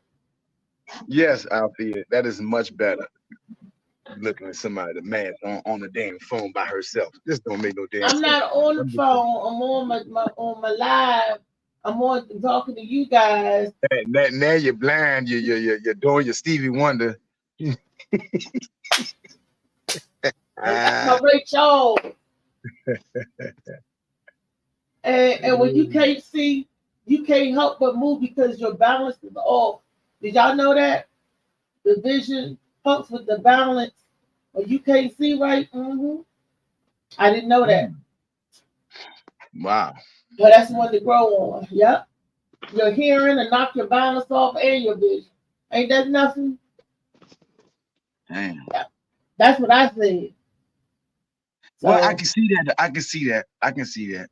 Because if you don't know where you're going, you kind of always feel like you're limbo. You just only thing that's foundation is where you're standing. If I push you to the left or right, you don't know, is there a step there or is it still ground? So you're kind of always in that, space.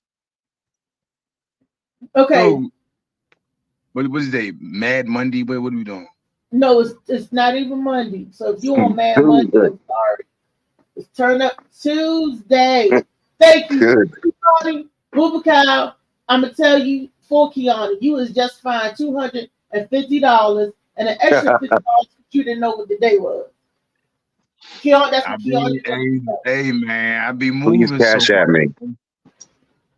I be moving so much. I be trying to do so much. The days, yeah, they do kind of get a little blurred. And weeks pass by so fast. To all the kids at home, be a kid, enjoy them slow days. Because the older you get these days, is especially when bills come about. Yeah. So tomorrow, Booba Cow, you're gonna be at the event center in Capitol Heights. Yes. And tell them about the show that you get ready to Booba Cow on. He about to Booba Cow on the show, y'all. The talking about Gwen show, the one in St. Louis. No, the one tomorrow. You got a show tomorrow. Yes. Oh, I got a show tomorrow at event center. That's I think 560 something. It's the event center is on Ritchie Road, Capitol Heights. It's Lawrence Owens. Lawrence hosted the headliner is the Gwen Factor and Oral Henry. Yes. And I'll have the guest spot. So. And he's the guest spot. And why do I know more about an event that you actually performing on than you did? It's okay, Booba Cow. I'm there to support you. Come by, and I need to be chauffeured. Because I am on the event and I'm doing other events, so I get a little lost in, sorry. But I knew it was Capitol Heights and Oral Henry, L.O., and Gwen. And me. Lawrence, L.O. is hosting. Yes. Lawrence Owens is the headliner. Lawrence Owens is hosting. You already know what y'all show is called. It's going to be the Gwen Factor, Oral Henry, and our very own Booba Cow. Let me see how I find this show, because it's hard to go in and out the phone when I'm on here. That's why, when you just ask me these things, I'm like, because I get my phone. You're supposed to have it ready, Booba Cow. If you stay ready, you ain't got to get ready. Am I right, y'all? And the big girl stay ready. Ask me about my event. It's going to be, I'm hosting the New Year's Eve party celebration at the event center in Fort Washington, Maryland, over Oxon Hill. Right there. Ask me about that. Y'all come on in. Comedians are. Where you at tonight? See? You don't know where you at tonight. Where you taking me tonight, Booty Cow? Now I got a slight gig tonight, but I will be out there. I'll be at Artemis. I usually do Howlin' Wolf and Artemis, but I'm gonna do Artemis tonight because I have another gig earlier, and that has nothing to do with comedy. So I will be at 9 o'clock. I will be at the Artemis that's 14th and Spring Road. And you said that has nothing to do with comedy? No, what I'm doing prior to that has nothing to do with comedy. I have the gig around about 7:30. I got to do that has nothing to do with comedy. Okay. Yep. Okay. All right. Keani is our manager. He's supposed to be setting the gigs up for us. So I'm waiting. Keani, I need some money because I got to get a root canal done in January. So if you can get me some money flowing, Keani, I appreciate it, Mr. Manager. Miles is booked. Keani didn't even say nothing. Nah. Where Keani go, Booba Cow? Is he on there? Where everybody go? Yeah, he is, but I don't know. Molly, where everybody go? Jay, Booba Cow. You get on the show and everybody leave. Lee gone, Keani gone, Molly gone.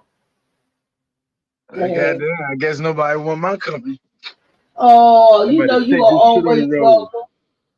I'm at the ticket on the road. Well, on the 30th, you're going to be in Illinois anyway, performing with the Gwen Factor and my girl D-Lo.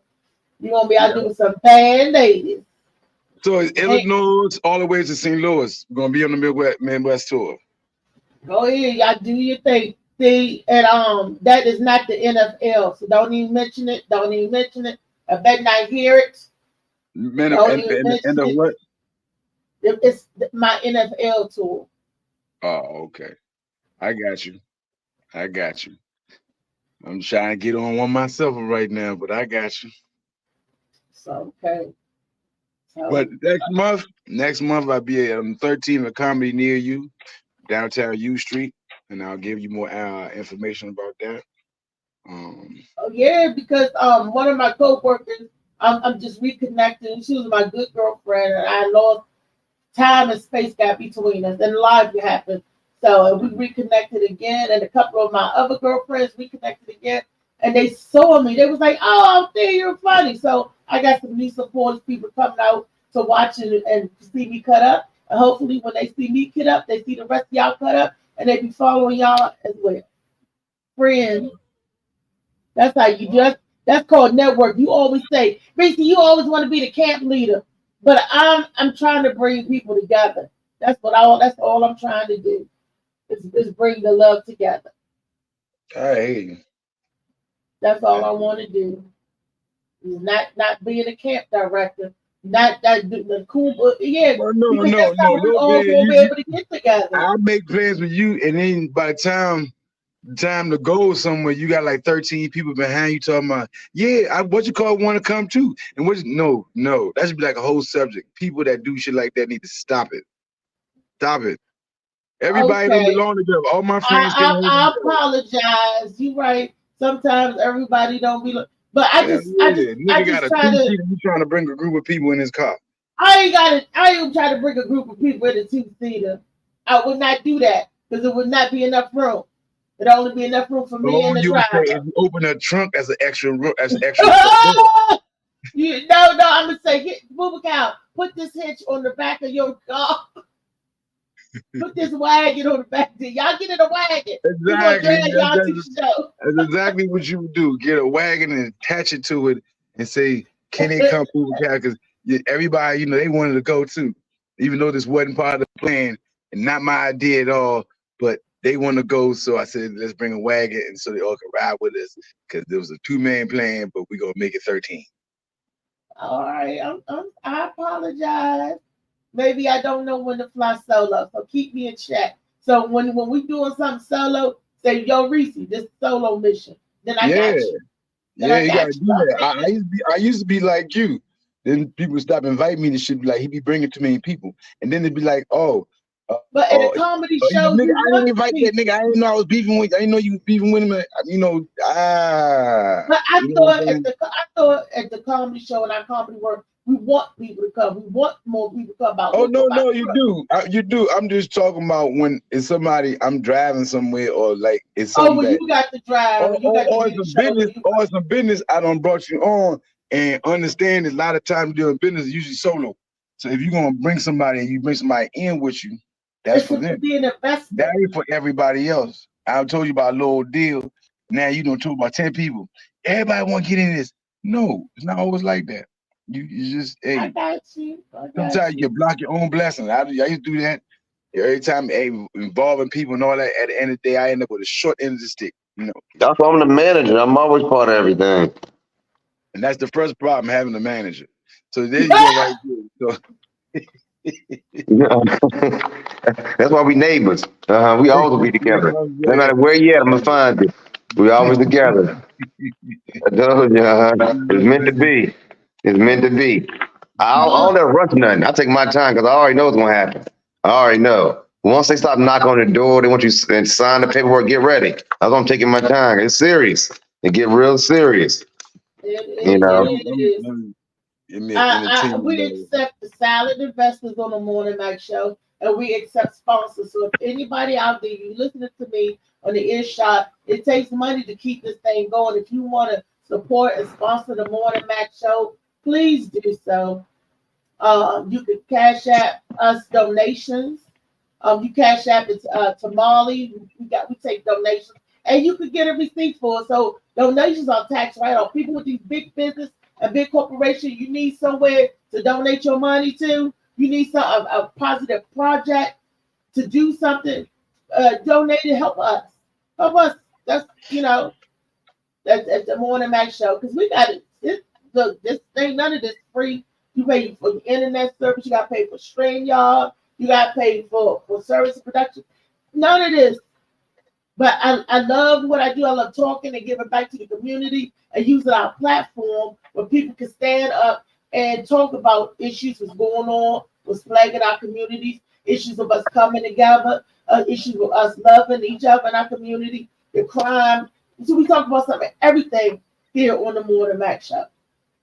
We do. This is your platform.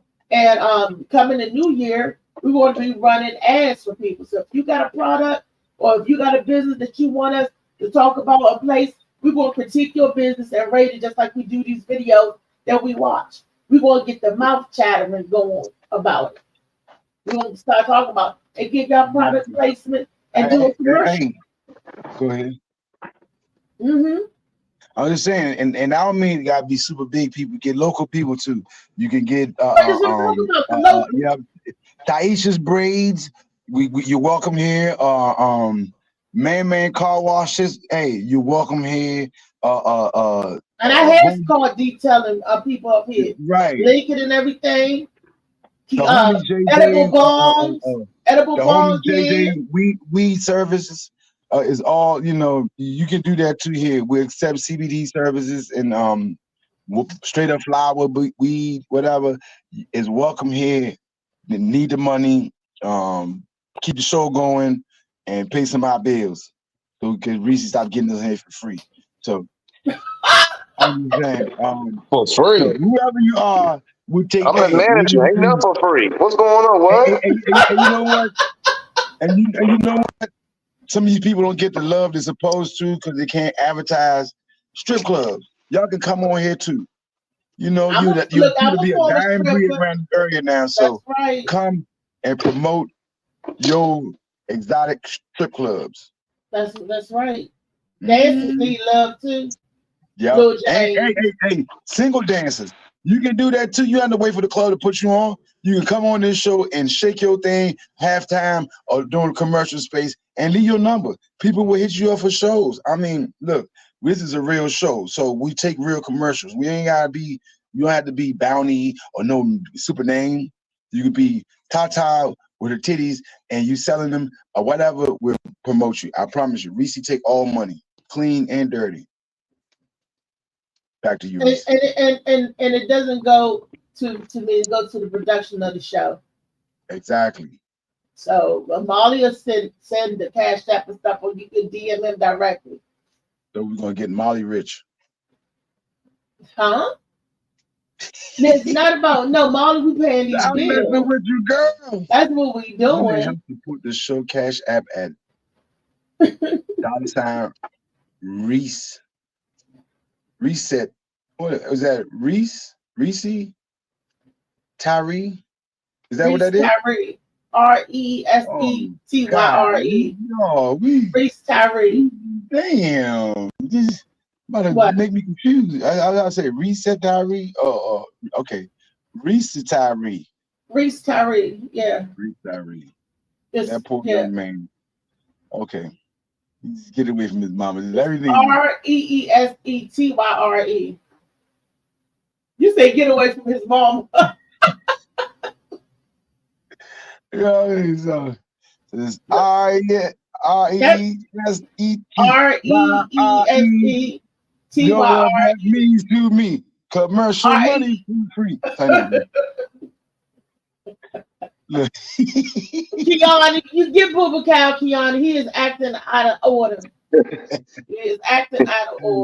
Anything else will be uncivilized. I'm just saying. Anything else will be uncivilized. So yes, I can't wait for y'all to meet my my work family when I used to work at the hospitals and all that good stuff. When they start coming to the shows out and bringing their friends, and they bring their friends, we're gonna have a sellout time. I'm getting Shamika and the girls over here, Yvette and the girls over here. I'm gonna go back and get my other coworker. I didn't either. But we Aunt Pam. I ain't seen Aunt Pam lately. Aunt Pam, well, you ain't been at the show. She didn't go to the last show we did. I was about to say, because I remember the last show I seen you at. That was just like last week. Yeah, she didn't. She wasn't able to come on this, but I'm trying to get her out. But you're not gonna be here on the 31st. Yeah, I ain't gonna be that I'm hosting. You're not gonna be here. You're gonna be on the road. You're not gonna be there. Gwen not gonna be there. Delona, a lot of y'all not gonna be there. But I know Kiani and Molly will be there. Y'all heard about this? Y'all can't be there in my show. You said Kiani, why Kiani not gonna be there? I said Kiani said he got a date with some girl taking him. But you know who gonna be there? My main apple scrapper, Lee got my back. No, Tyreek, yeah. Tyreek gonna be there, but Lee gonna be there too. And Lee gonna perform that night on the 31st. Okay, there you go. Tickets are $75. But with the $75, you get food and drink and free parking. And you got a DJ, and live entertainment and a little fashion. You got a person or a couple? Is this the what? It's $75 a person or a couple per person. But you could get a table RSVP and get a table for $300. And the table sits 5 people, so you get a $75 saving if you get the table for $300. That sits and where is this? 5 people. It's the Event Center, 921 Oxon Hill Road in Oxon Hill, Maryland. It's at C Threads. I wonder is that the old Oxon Hill Annex? They don't change the name. Maybe that they redid. Oxon Hill Annex was not far from where you at. Is it past Martini? Honestly, Reese, the last time I was there, I think I might have still been in high school. Oh, I don't know. I didn't even know what Oxon Hill Annex was. Last time I was there, I think I was in high school. I went to see Junkyard. Yeah, Oxon Hill Annex, that's what it was back then. Wow, the last time I saw JYD, or even BYD, it's been a minute. I seen back lately, but not Jump. The last go-go I was at Fat Tony or Big Tony's birthday party, and that was at Bethesda Blues. Oh, and supper. Yeah, I was out there off of Wisconsin Avenue. We was out there. That was his birthday. Yeah, we was out there with Trouble Funk. Drop the bomb, choo choo choo choo. And that was what, May or June? last time I was at the Go-Go. Meet me at the Go-Go. Meet me I at the got Go-Go. RE, Backyard, Junkyard, Northeast, all of them. All of them, EU. But Trouble Funk, I never seen in person. It was just a little bit past my time. Never seen him in person. I used to do music, right? And I had a meeting at Time Warner Building in New York, second floor with the VP. And soon we walk in, he's like, "Yo, so you guys from DC?" He said, "Yeah." He said, "Should I do a Go-Go?" I said, "No." And he asked about Trouble Funk and Chuck Brown. This is like 2001. And I'm like, damn, what Chuck around? I ain't seen Trouble Funk in a while, but now they back, I guess. But I was like, I ain't seen Trouble Funk, but he knew this the VP now. Go, you know what I'm saying? They get their respect, especially from the people in the industry. You know, that's what when Herbie came down here. I was Salt and Pepper, Kid and Play, all of them sampled the Go-Go beats back then in the 80s. They in the rap music. Yeah, because Curtis Blow. That's Go-Go. Take it back in the early 80s with Curtis Blow stuff. Did you know that? Curtis, I thought he was from New York. No, everybody did too. Now he's from DC. He been residing in Virginia forever, but he from DC, been residing in Virginia. But everybody thought he was from New York. He was not. I just found out a couple years ago. Blew my mind because I swear I rule the world. I have all my I love it. I love you, baby. See, and these are the breaks. Bring it up. Every rap song and Curtis Blow had as Go-Go beat. The rhythmic drum. Remember he did a song with Trouble Funk. He did a song with Trouble Funk back then. That's why I seen that joint. I seen that joint. Look, the breaks. Was that the break? You did it with him? These are the breaks. Break it up, break it up, break it up, break down. Yeah. Yeah, but he's from here. But Go-Go and hip hop started around the same time. It started around the same time. But Go-Go was leading first, and then because everybody wanted that Go-Go beat, wanted that sound. But the problem with us, we didn't have the business savvy part of it. We didn't have the managers here of the band would sell the band show to the PA man. The PA man made tapes and sold it at the next show. So the only person who was making money was the PA man. The group wasn't seeing no money, and you couldn't get it out to the masses because it wasn't been put in it was underground. The retail stores. It wasn't even put in the retail stores, so it was only being sold. Certain retail stores. No, that shit was much later on when you had PA Palaces. That was years later. That was way like Waxy Maxy used to sell. It depends on what area you was at that sold at, because the Waxy Maxy and Kent Mill right over here in Marlon Heights had your Go-Go stuff. It depends on the area. What years? When did it start that though? This was back in the day. This was back in the day. I guess I can say certain areas had it.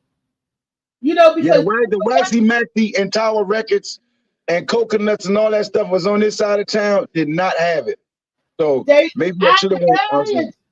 I got Junkyard when they did they tape, they cut a whole album. Junkyard and Safari Club. The only people that I'm saying there was only few groups that went national. That was Ray Essence, and I think Junk had one joint, but that was it. Nobody else had a national. Pardon me? I said Live at Safari Club, and then when the Dance the Happy Feet came out, Riz and the Boys. That was back in the day. Y'all don't know nothing about that. Happy Feet. I remember the song, the dance. Who is the best band? Who is the best band? Yes. Who got the tightest band? Who is the best band? I can't answer that because I like a lot of. Northeast and Essence. See, that's you. That's you. You want the Northeast. Rah, rah, rah, ST period, rah. Seeking Booba Cow. Booba Cow came at a different time. A lot of bands was good. That was my time. So the Northeast, like I grew up with Essence, Junk, Northeast, and Back came later on for me. But coming up, the first band I think I seen was nobody said nothing about EU. EU had it. You said the type. Oh yeah. I mean, you had EU, but there was, like I said, there was only a few bands out of here that had music that was nationwide. Essence, EU, and I think Junk might have had one, Taste of Your Love. Or that might not, that was EU again. That was EU, Taste of Your Love. EU with Taste of Your Love, EU were doing the butt. You had Essence with Work the Walls. EU was in the movies, the School Days. Doing the butt. I'm trying to see, man. I mean, you had people like Sneaky Dink and them, but that was rapping. You know what I mean? That wasn't Sneaky Dink was rapping, and so was what's my man, light skin short dude, man. Little Benny and the Masters. Nah, DC Scorpio. DC Scorpio, that wasn't rap. You're a hustler, Stone Cold Hustler. Yeah, no, Benny. Everybody know Benny and Cat in the Hat. Cat in the Hat. But that's good he though. Broke up, yeah. But still, that front line, the Little Benny voice, that Go-Go Lorenzo back in there, he had a one hit. So there was a lot of you know, Go-Go is a flavor. But they see people from up top, they made more money with it because they was way more nationwide with it. Like I said, I tell people this, one of the reasons why people from DC couldn't blow up because we didn't have the Universal or Def Jam downtown. We could just roll up in there, ask for a deal or perform. You got to go up top.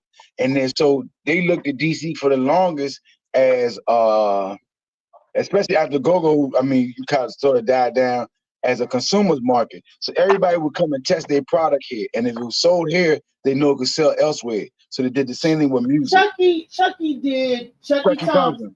Yep, that was my first producer when I was in his basement singing and rapping. I started off as rapping. A lot of people don't know that. A lot of people don't need to know what I did in the past.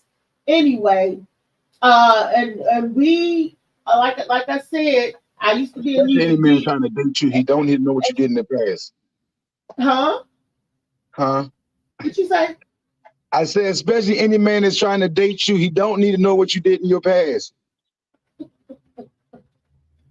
You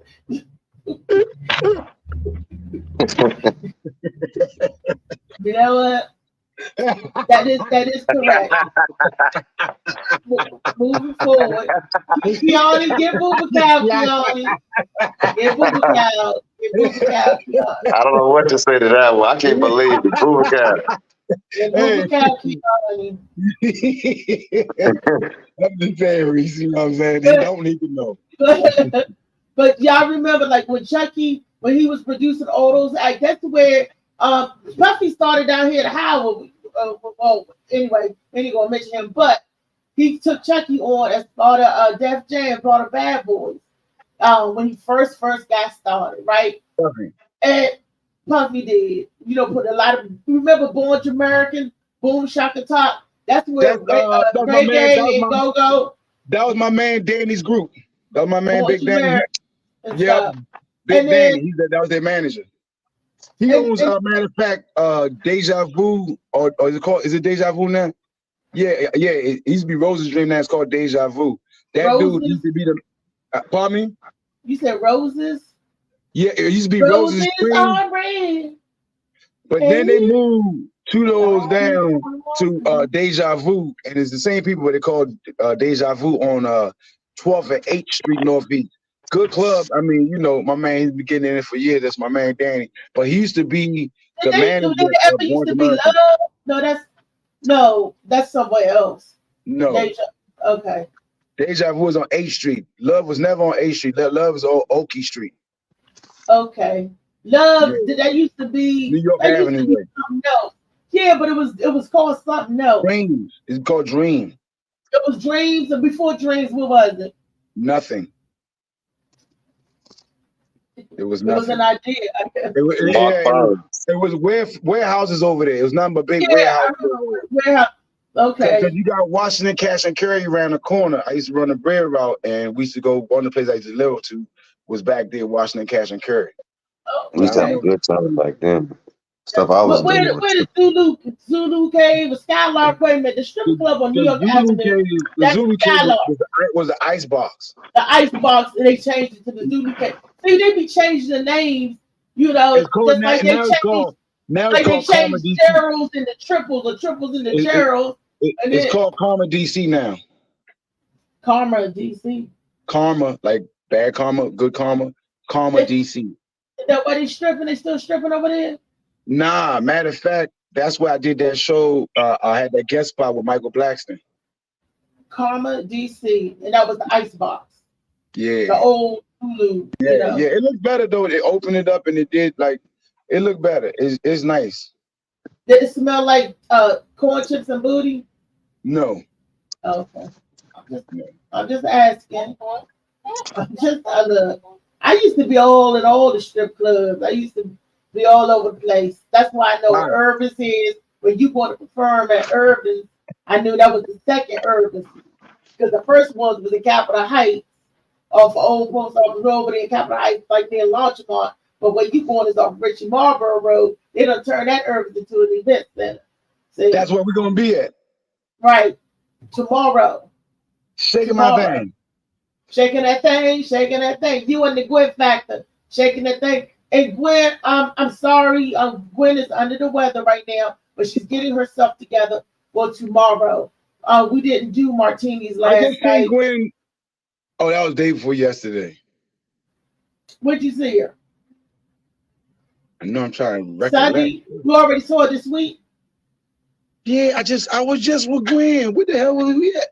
I know I seen it. We did the thing last week, Tuesday, with Tina Graham. Yeah. And then Because I was there. Yeah, but I could have swore. Because I did the showcase. I was the first one that knocked off the showcase. And Miss Graham said, I like what you got. And she said, Reese, take my number. And boom, boom, boom. We exchanged numbers. And me and Miss Graham is friends. And guess what else Tina Graham got? Guess what else she got? What? Tina Graham got it. So everybody that ain't got it, y'all need to go get this book. It's a good book. I'm trying to get everybody to get this book before we release the second one. Because this is the first out of 5. So it's going to be a volume. And just like the Harry Potter novels going to go viral, I'm trying to make this go viral. But you know how you do it. You're supposed to pay money and just have them put on their bestseller. And that was just... Why would I pay money to because then that's not the bestseller. You paying for it. That's crazy. I want this to be true. This is good shit. So this is pure. Uncut. I ain't gonna step on this. I ain't gonna step on this. Only you look, you know, sometimes you be like, how the hell is that book is out? It just came out as a #1 seller. Only reason because they don't put a lane for that book and a certain lane for it. That's the only book that exists. And he's so right. It's the bestseller of that type. That's payola.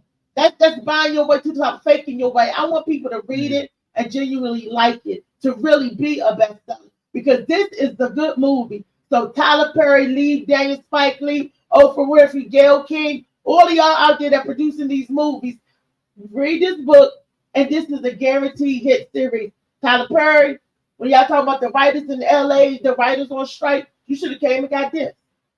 Every chapter is an episode, I'm telling you.